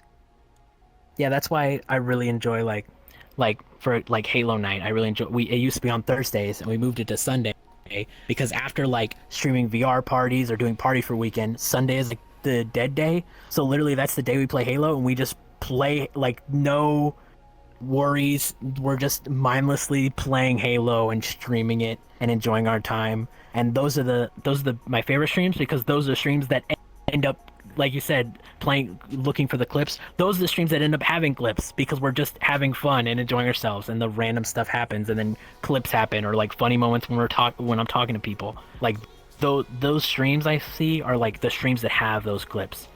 Any streams where it's like, oh, like hardcore playing this game or things like that, or at least like I'm trying to think of an example, but yeah, it's like those are the streams like when I'm just enjoying myself. Those are when clips happen, when you're Hmm. just hanging out, talking to people, things like that. So I just, when they happen, but I'm not like looking for like the newest clip to like post and get a ton of views, Okay. Okay. Gotcha. you know. Gotcha. But if a good clip happens, I'll be like, oh, this was really funny, and you know. Do you like I guess when it comes to like I guess making clips, like do you have like I guess Mhm. what makes a good clip for you? Just from like a streamer perspective. What I would you think say a is good good? clip Yeah. is like a self-contained, like something that's self-contained in itself. Like you don't need other context for a good clip, I think, so that anyone who watches the clip can laugh or like be like, "Oh, that was a really good play" or something. Like you don't need outside knowledge. I think those are the best clips because then they're universal. Mm. Like there's like a clip of me and Jackson the Halo campaign like driving around and we're just talking and it's like perfect timing and the car explodes. Like stuff like that. Like that's such a self-contained clip that you don't need any other context for. And I think those are the best clips. Agree. Yeah, yeah. I would. Yeah. When I'm also looking for clips, like I'm definitely looking for like the self-contained ones, like, the ones. Hmm. But like I that's the kind of that's a new question I actually haven't asked other streamers specifically, like because we kind of like I know like just for you like it kind of like I Hmm. was kind of inspired to kind of ask that sort of question even though I haven't asked anyone else like Hmm. what they think about that sort of thing because I mean like you're a gamer, you've been playing games your entire Hmm. life, Yeah. and Yeah. yeah, I mean like you have a good sense of like what's good, what's quality, and yeah, Hmm. so like I thought it was a cool question to ask, and Yeah, so yeah. I like that. It's a good question because it's there's those clips that just happen naturally, and then someone will clip it, and then there's those clips where you'll go back and be like, okay, that was really funny, and then you'll clip it yourself or something and post it. And then there are those clips, like you said, like in your post, saying how like, oh, the god, like he's such an FPS gamer. Like there are those moments. Like sometimes you just like lock in and pop off, and you get some crazy plays, and Mm, those are also good clips. Like they don't always happen, but when they do happen, it's like, okay, this is a good clip because it's like it's absolutely. one of those rare moments. Because when they do happen, those are entertaining clips because you're excited in the clip. Like it's not like you're hunting for that good play and then you're posting the good play and that's it. Like normally it'll be like a crazy play and I'll be like, oh my god, that's crazy that just happened. Like stuff Yeah. like that. Yeah, yeah. Like Yeah, like in the the moment, ones those are the that like best. legitimately surprise you. Like you weren't Yeah, expecting it to happen. It just happened and it was yeah. just pretty Or sick. like Yeah. unexpected clips. Like I have a clip where it's like me playing Dark and Darker and a friend joined the Discord call and you know how there's join sounds and it's like a join sound of like a boss happening as I'm getting attacked. Like it's like too perfectly timed. You can't even plan that. Like Right. a random person joining a call, their join sound perfectly timing with your game as you're streaming. Like stuff like that. Mm-hmm. You're not gonna be able to plan that. Absolutely, yeah. So so where do you hope to go with streaming? You've been doing it for about 2 years now. What are your like? Do you have any goals that you have for streaming, or is it just kind of a thing that you're kind of doing for now? And you don't have any upper aspirations. Obviously, none of us can predict what will happen. None of us can predict like popping off or whatever the fuck, like I could not tell you that I'd be here right now, nearly 2 years later, still doing a podcast. Like there's no fucking way I would have been able to tell you that a year and a half ago. No 35. way. Yeah, it's wild. It's fucking wild. But yeah, like what what would you like to see happen? Like, I guess what are you kind of hoping for in your journey as a streamer? Well, I mean, like you said, it's wild because I've almost been streaming for 2 years now, and like where I am now is crazy to me. Like I where I am and like the people I know, because like literally part of like how I grew so much into where I am is literally because of VR, because of the people I met in VR, which in turn helped me. Because when I first started streaming, I had basically, because I was in VR for like 2 months before I started streaming, when I did stream, I already knew all these people and these streamers that I had like interacted with, became friends with, and they all helped me. So like literally in like the first week, I already had affiliate. It was like so fast that I wasn't ready for it. Like literally, it was just immediate because it was like a bunch of raids and things like that. So like in the future, like obviously I want to keep growing and things like that. I don't really have like an end goal. Like it'd be really cool if I could basically I think the nearest goal would be keep growing to the point where I could get partner, right? Like that would be the near goal in the future. But like if it does, like you said, you don't know what's gonna happen. Like if I just popped off and all of a sudden became like a much bigger streamer, I would totally be down for that. And I think like that is my goal, is just keep growing and become a bigger streamer. Right now it's just kind of like I have my regular job. So I'm working my regular job and streaming, and whatever comes of it, comes of it. But like, let's say I pop off later down the line, I would totally have in mind the idea of like becoming a full-time streamer if that was possible. That would totally be something I would look forward to. But as of right now, I'm just kind of seeing where it goes. But like I said, this year I'm gonna try and like really like elevate my stream. And kind of like work towards like growing a lot better than I have been, and be more consistent, things like that, to help my growth. Because literally the more consistent you are, the better you're going to grow, because people will consistently see your stuff, versus being sporadic, then you're not going to get out there as much. So definitely this year I'm going to try and grow my stuff as much as possible. And if I end up like later down the line becoming like streaming as like a big part of like possibility and like a focus, then I'm down for that. All right. Yeah, great answer. All right, so we have well, we got a little bit more to kind of go through. And as we do on the Sweet Talking podcast, this is like very specific to the podcast that we do here. I like to inquire about my guest's love life to whatever degree that I'm allowed to ask about it. Okay. So yeah, it's just something we do here, Sweet Talking podcast. Obviously, we got some really nice voices on this podcast. We got some really nice people on here too.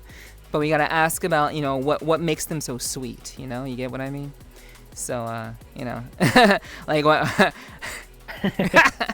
So, if you don't mind me asking, and it's totally okay if you want to keep it a secret, are you single?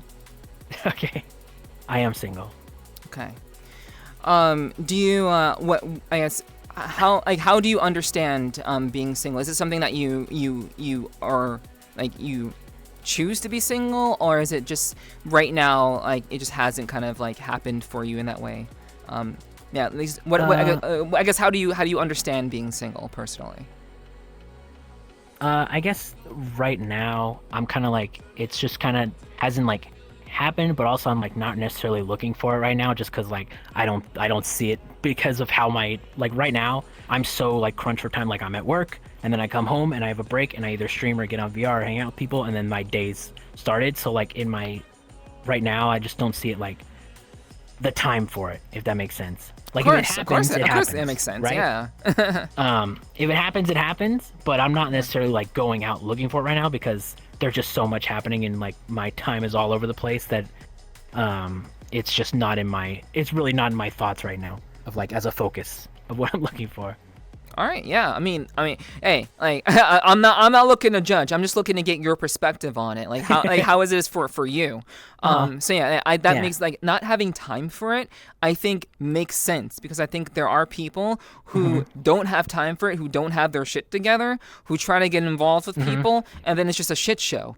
Like they like you have one person who needs more than another person's able to give, and it becomes like a real issue very, very fast.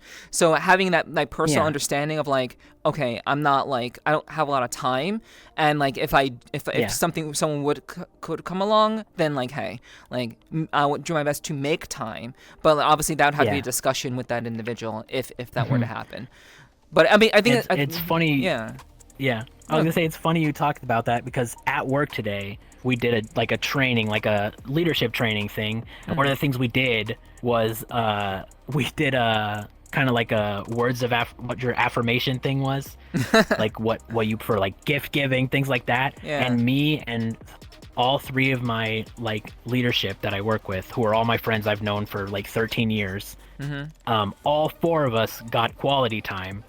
And my boss came over to ask us what we got, and I'm like, all four of us got quality time. And she's like, aw, and I'm like, it's quality time, but I ain't got no time to spend quality time with people. So it's like, it was like really funny. So that we're talking about it now, it's like a perfect like parallel to what I talked about earlier. Oh, nice. It's like not having enough time, but like having quality time be like your affirmation language or whatever, but not having time for it is part of like why I'm like still single, because it's like I just don't have the time, and it's not fair to another person to, if I was to like get in a relationship with somebody, if I'm not gonna have time for it, then it's not worth it to go through that. True. Yeah, like if it happens and it is worth it to go through that, then maybe changes would happen. But you know, like right now, it's just I'm just trying to get through days. Yeah, and I again that's totally reasonable. Like I think it's good. It's good to have that perspective and that sense of like this is what I have going on. This is my life right now, and like, you know, if I'm not with somebody, it ain't no thing. You know, type of thing. You know, like, you know, if they come around, they come around. If they don't, they don't. And I think the point that you're also not like you're not actively looking, which is good. I personally believe that people shouldn't actively look. You know, people come. I feel like you don't find it. No, people come into your life and it happens one way or another, like gradually, organically. You know, it just occurs.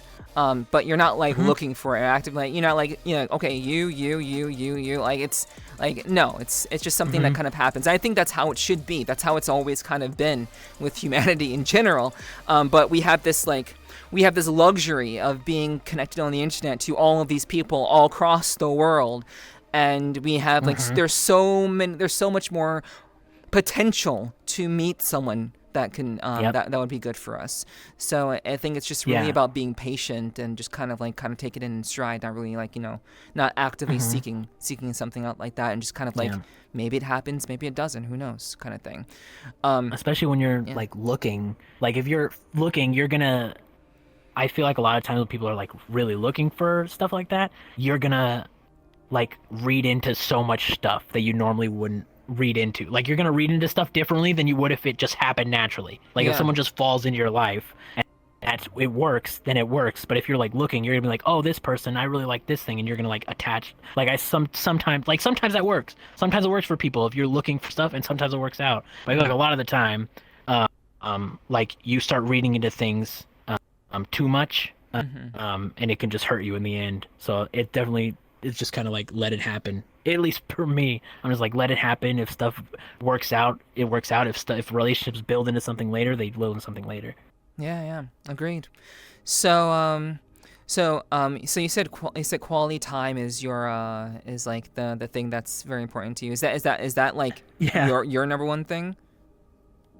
Yeah, I think so. And literally, me and my friends were talking about it, and we were totally talking about it. One of my bosses was even talking about it, how like at literally breaks and lunches, we play card games. Like at lunch, we'll play like literally we bring our card decks, play cards at lunch and breaks. When I'm at home, if I'm like, we'll be sitting in a call like a lot of people do. You just sit and call, and you won't say anything for like an hour. But you're all doing 4 different things, but you're just sitting in call, and that's like the new age like hangout, kind of, is like you're just hanging out in a call. You're all there. If you want to talk to each other, you can, but you're just kind of enjoying each other's company and call, even though you're all doing different things. And I think that's part of like quality time, because we do that all the time. And like I said, I spend 5 days a week with them at work. Then I come home and talk to them on Discord. Then all 4 of us go to bowling on Mondays. Like, I hang out with them all the time. So it definitely fits that we all had the same like affirmation language. Yeah. It like fit. It was too perfect. I was like, that makes so much sense that we're all the same. Okay. Yeah. So what is so when it comes to I'm assuming that despite you not looking for a partner or not, I mean, just kind of letting it happen, kind of thing.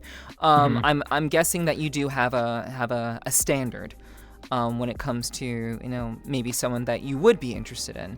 So I guess what are some things that you would look for in a partner, hypothetically speaking. Like what would be like things that like this individual would have to exude and kind of have to catch your attention. I think I don't have anything like crazy standards or anything. Just like be a nice person, be caring, things like that. Like obviously I'm not looking to like date someone who's gonna be angry all the time or things like that. Like I just want someone who's just like gonna enjoy life and enjoy spending time together and things like that. And yeah, and I really like not looking for anything like crazy specific or anything. And if anything, I'd like someone who like has different. We don't have to have the same hobbies or anything, because if we have different hobbies and we can spend time doing our own hobbies and then spend time together when we want to, that would be perfect.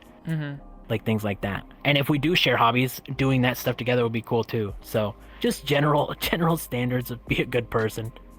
Okay. Don't be an asshole. Yeah, of course. I mean, like I think most people would be unless like, it's warranted. Unless it's like warranted, like someone, Yeah, of course.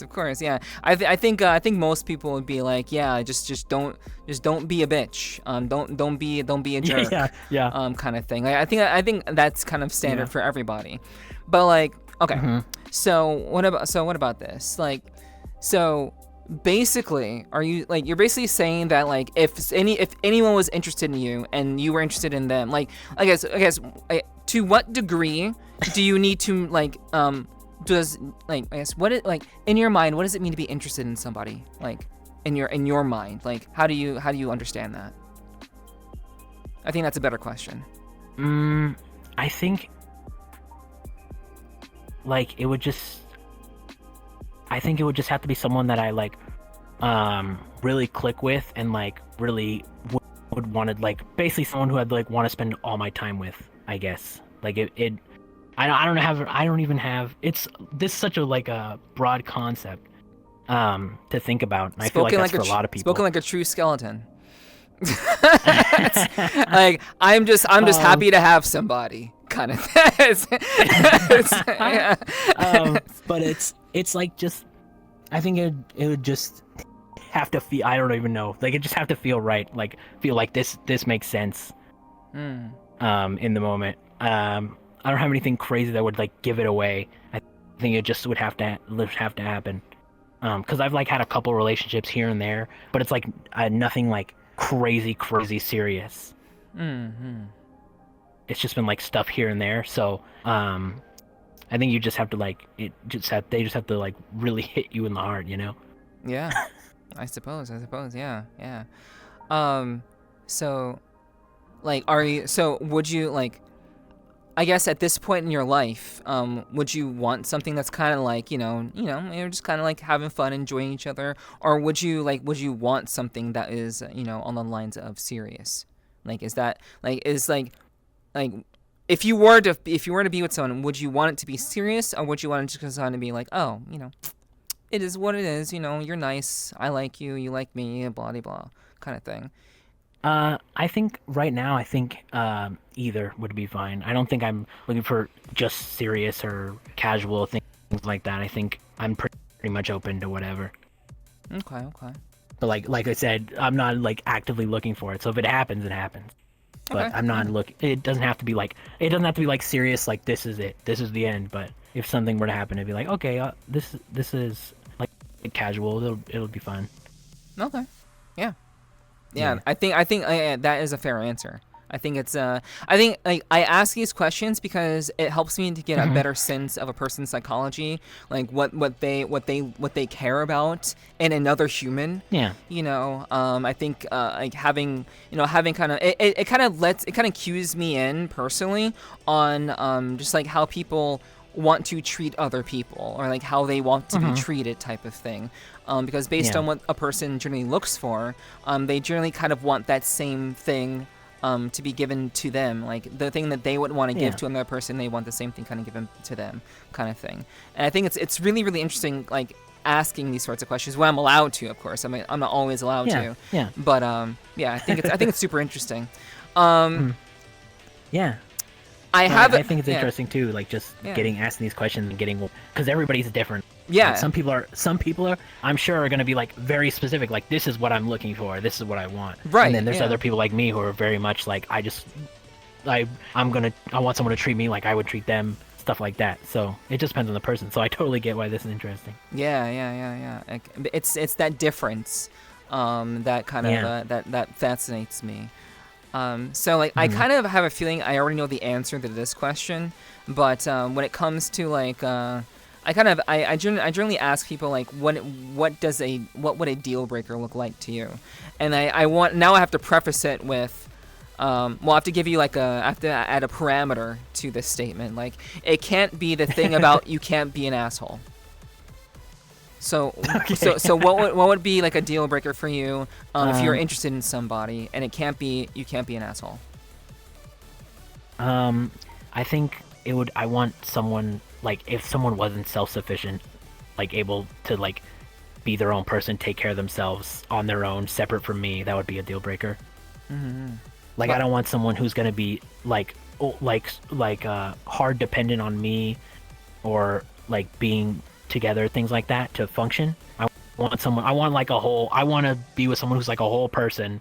They're their whole own person and I'm my own person, and that's it. Like they don't just exist like in the relationship or things like that, because I know that can be a thing where people are very hyper dependent on the other person. Yeah, for sure. So I'd want someone to be very like their own individual first before the relationship. Yeah, that's honestly a very mature answer, to be real. I think that maybe one of the maybe the first, maybe third time I've heard like one of my guests kind of say that sort of thing, as like I would want my partner to be self-sufficient. Like I don't want them to be like looking to me to fund their life. It's it kind of dampens the whole thing. We're gonna help each other. Well, of course, and things like that. Yeah. But I just don't want it to be like so hyper thing where it's like you can't function without being me in this relationship. Right. Yeah. I think the not being able to function in a relationship is like the key thing. Not so much like the financial thing, but just being the whole person thing. I think that's that's even more important than the financial thing. Being a whole person, like knowing who you are. Yeah, I want you to be a person with your life, with your own friends, with your own outside of me. Yeah. And whether those intertwine with each other and we have the same friend group or things like that, that's fine. But I want you to be a person first. Yeah. Then the relationship. Yeah, 100%. Is the thing. Then that is on top of it. Yeah. Yeah. Not like the relationship being like that's it. That's your life. Like that's what you're focused on. Yeah. So I think that comes down to like quality time, right? But like, I think part of quality time is like, you don't always want to be hanging out. You don't always want to be together. You want to be able to be a quality part. Time. Yeah. And be okay. I think part of like liking quality time is like being together, but also being okay, not being near each other. Like, you know what I mean? Yeah. Like not having to be next to each other. And that goes for like the relationship too, but like just more in like that kind of like a romantic relationship. Like being able to like not have to be together all the time and that being okay. Yeah. I 100% agree.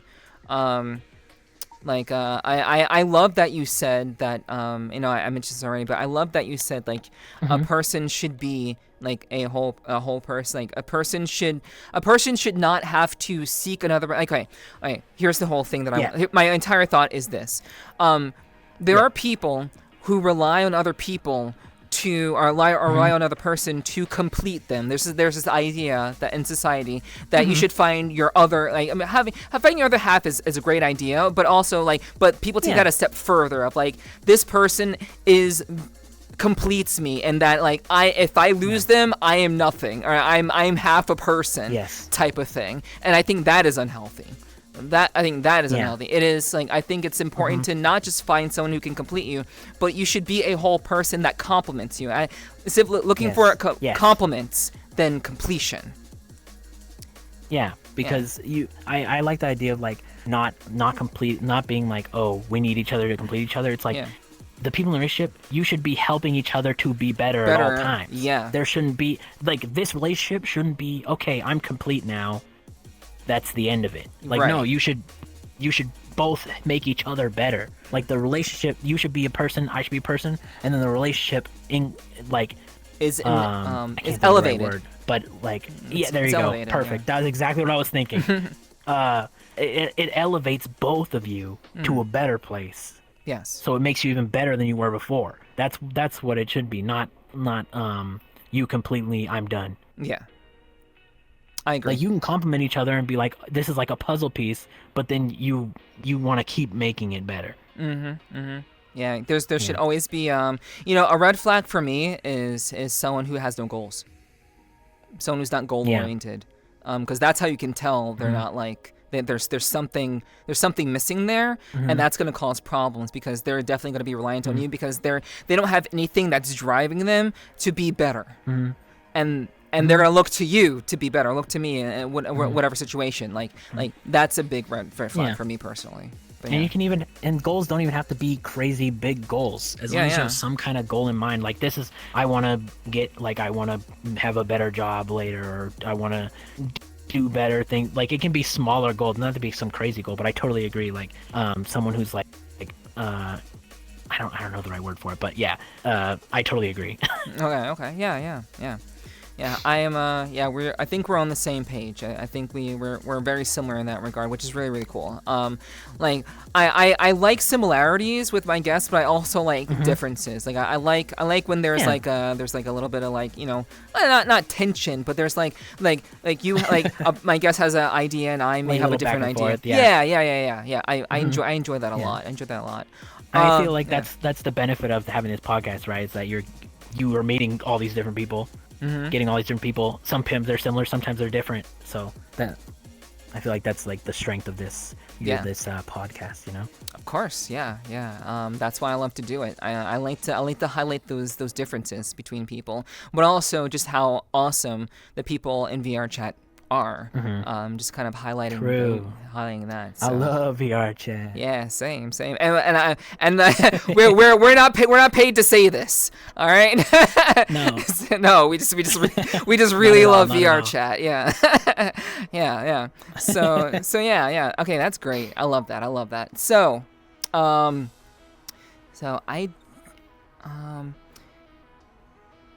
I think I have the answer to this one too, but I have one more question with regards to the whole love life thing. If someone was interested in you, what would you suggest to them to kind of how would you suggest to them to approach getting to know you and kind of broaching that subject of interest? You're asking a really loaded question here. I know. You're welcome. I have to ask some loaded questions, You're welcome. I have to ask some. I love it. I love it. I guess. I mean, I honestly, I would rather someone just just message me, be direct. Like, just message me or talk to me if you see me in VR, like a party or something. I feel like that would just personally, like, I'm trying to think of the word, but this is like cliche, but I'm not trying to play games, Yeah, fair. Like, fair. Like, just be honest with me and have like an honest conversation would be my choice. What I would prefer probably. Okay. Yeah. Instead of trying to play a guessing game, you know. Yeah. I get you. That's the worst. Yeah, it is. Because I'm like, the thing for me is I'm like chronic overthinker, as I told you earlier, like before. So like I can't help but like overthink stuff. So like when I don't have to overthink it, it's so much better. Yeah, I can definitely understand that. Yeah, that's fair. Fair. And honestly, like I like that answer because I think you may be the first person I've interviewed who's kind of just said that. Just message me. just tell me straight up. What are your normal responses to that question? What do normally people say? What's your most given answer to that? Yeah, I would say it's kind of like along the lines of just like hang out with me, let's just kind of get to know each other type of thing, you know, like it's very kind of, not cliche, but it's kind of like the standard thing, like let's just hang out and, get to know each other type of thing. Well, obviously I'm not gonna, like, if it's some random person I've never met before that messages me and tells me, right, like that's obviously not gonna go anywhere. Right? But if it's like someone I know or have known or like I'm getting to know, then that's different. Because then I know from then on, like that's where like the thought process is, But like obviously if someone random messages me and they're like, yeah, I really like you, I'll be like, I don't know who you are. Like, you know what I mean? Yeah. Like, I don't know where you want me to go from here. Fair, so real. Okay, yeah. All right, I like that. That's an important distinction to make for sure. Yeah. Yeah. I realized that you said that, and I'm like, that might be good to specify. Yeah. Just, you never know, but it's funny. Yeah, for sure. All right. So we're at the tail end of things. So all right. So I've got like a couple of questions more for you. So sounds good. Yeah. Where would you like to be? Like where would you like to be? Like ideally, where would you like to see? Where would you like to be in 2 years from now? And that's not just in streaming. That's in life. Like, where just would you? General. Yeah. I think 2 years from now, probably like I don't see myself working at my job like for 2 more years, to be honest. Because I've been at the job I'm at right now. I've been in for 6 years. Like. Literally since I like high school, 6 years I've been there. Even through college, I went to college for 4 years, and I worked there when I came back. I've worked there for literally since I've been out of school, pretty much. So I don't see myself being there for another 2 years. So I would want to be somewhere like a better job, paying more, something like that. And then, as with regards to streaming, just hopefully have grown by then. And yeah, I mean, and if 2 years from now, whether that's a new job or that's like I've randomly popped off and became a full-time streamer, just in general, just like definitely have a better job or something paying more, than where I am now, for sure. Because I don't see myself staying at this job. I think I've been there long enough where it's like, okay, I've gained enough, all the skills I need, and I'm at a point where I'm like, I don't want to go any higher. Yeah. Than where I am, because I'm already like a supervisor of other supervisors, and anything past this would be where my boss is, and I don't want her job, basically. So fair. And she's already asked me, she's like, don't you want my job? And I'm like, no. I'm good. I'll pass. Because every time I've got promoted, it's been like, hey, sign this promotion paperwork. You're going to get promoted. I'm like, damn, that's crazy. So I've kind of gotten handed like responsibility, and I've kind of reached the point where I'm like, okay, I don't want your responsibility. Like whatever you're responsible for, I'm good. Mm-hmm. So that's why I'm like, I don't see myself there much longer. Gotcha. Yeah, all right. I love that. I love that answer. You know, aiming higher, but not in the same business. Mm-hmm. Yeah. Gotcha. And if you had any advice to give for viewers, whether it be related to streaming, whether it be related to life, mm-hmm. It could be related to anything that we talked about today. if you could give any sort of like key advice, like one thing to kind of leave off on, what would that be? Well, as for life, one thing I say is just enjoy yourself. Don't worry about what other people think. Because I feel like a lot of the time, like for me, like I've definitely gotten like a lot of time I'll get worried like, oh, I don't want to do this because what do people think this, blah blah. But like, just be yourself. Just enjoy yourself. Like worrying about what other people think, because I'm an overthinker, so I know like worrying about other people think hinders your own happiness. Just enjoy yourself and do whatever you want. And as for streaming, if anyone is looking to get into streaming, just stream. Just press the start button. Just do it. Why not? If you don't like it, you can stop. And if you want to keep going, you can. That's what I did. It's like, you know what? I'm gonna try this out, and I've enjoyed it so far. And maybe you won't enjoy it, but you won't know unless you try. So. Yeah. You don't know until you try. Yeah. Yeah. All right. Well, thank you for the advice. I hope our viewers will take it to heart. Our listeners too. You know, people are listening in. But yeah, we're gonna go ahead and get your info. We're gonna let people know where they can find you. But first, before we get into that, I want to let people know really quickly that we've reached the tail end of the podcast, which means we're gonna be having our post content after Rex and myself let you know where you can find us. So if you're interested in seeing what comes next after our conversation here, you will have to become a Patreon subscriber to catch that content. So if you're interested in seeing what else I have to ask Rex, if you're interested in learning more about him and any questions that our live viewers have wanted to know about Rex, if they have any, you can find me at patreon.com/Neferty with one I. And you'll see that right down below, right under my booba. You know, very convenient, very good place to look. But yeah, you can find me there, and you can get all of the past post content episodes related to every other guest that I've had. So you don't just get Rex's, you get every other guests as well. So if you're interested in that, you can find us at patreon.com/Neferty, and hopefully I'll see you there. But if not, thank you for tuning in. We're gonna find out where you guys can find Rex, and we're gonna wrap things up for you guys here. All right, cool. So, Rex, why don't you tell the people where they can find you? If you go to any website and search up RexKrispies, that's me. Twitch, Twitter, everything. If you see RexKrispies, it's me. So what sites are you on? I have my name. What sites are you on? What sites do you actually use? Mainly Twitch and Twitter.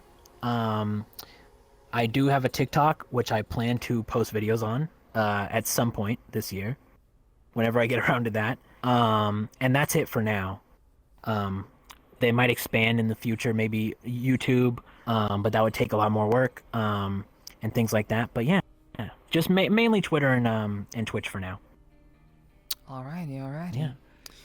And if you'd like to find me, if you're watching this live, congratulations, you've already found me on twitch.tv/Neferty with 2 I's.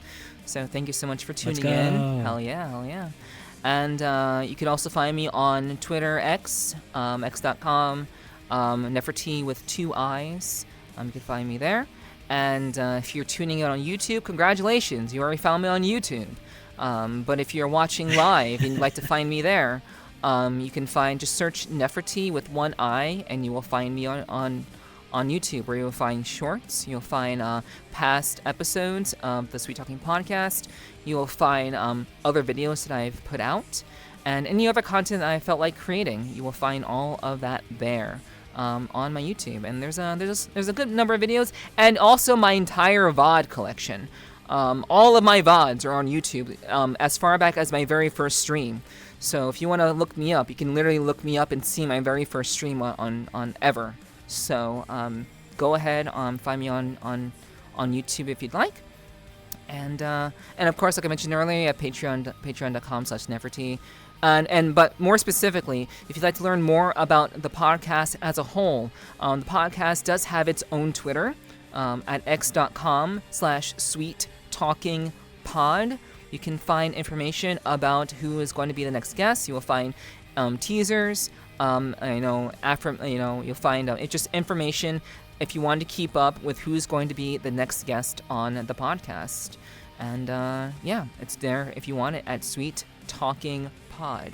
So be sure to follow that account, and it's the easiest way to keep up with what we got going on here on the podcast. So I want to thank my guest, Rex, this evening. I want to thank you for joining me tonight. It's been a pleasure. Yeah, it was fun. Yeah, I'm glad you had a good time. I really do appreciate you joining me tonight. You've been a fantastic guest. I literally did not know a whole lot about you, and now I feel like I can be like a better friend, a better comrade to you. Again. I know, that's why. I enjoyed getting the invite, because I even said to you, we literally haven't had a chance to actually sit down and talk, because it's always in passing. Every time I always see you in passing. So getting down to chat was it was really fun. Hell yeah. And like I said, I was nervous at the beginning, but I knew it would be fine, and here we are. We've already gone through it. Yeah. It's been a great time. We made it all the way through. So I talk about streaming, life, love. Yeah. We got through it all, Yep. Yeah. Exactly. and that's what it's all about. That's what this podcast does. We like to go deep. That's just just the nature of things. So I appreciate you entertaining my hard-hitting, loaded questions. I really do appreciate that. It was great. I loved every single one. Hell yeah. Thank you. And yeah. So hopefully this won't be the last time we have a chat. I love one-on-ones. I love really chatting with people. Obviously I go to parties. Obviously you've seen me at plenty of parties, but my big thing is being able to just kind of sitting down and talk with people, and hopefully this won't be the last time for sure. Yeah. I hope not. Yeah. All right. So, with that said, thank you all so much for tuning in to the Sweet Talking Podcast. This was episode 35. Again, I'm so glad that we are here, but we are only here because of you. So, thank you so much for your continued support, and we'll hopefully see you in the next one. So, with that said, we're going to go ahead and peace out. And again, we're going to have the post content coming up for Patreon subscribers and for people who are watching live. So for the rest of you, thank you so much for tuning in. Please be sure to subscribe. If anything, caught your attention, if anything resonated with you, please, leave a comment. I'd love to hear from you. And of course, every like on the video definitely helps. Every share definitely helps. So thank you so much for tuning in, and hopefully I'll see you in episode 36. So until then, take care. And again, be kind to one another. Be kind to each other. You never know who's going through something really serious. So as I always say, thank you. So true. Yeah. Be kind, and I'll see you guys in the next one. Until next, bye-bye.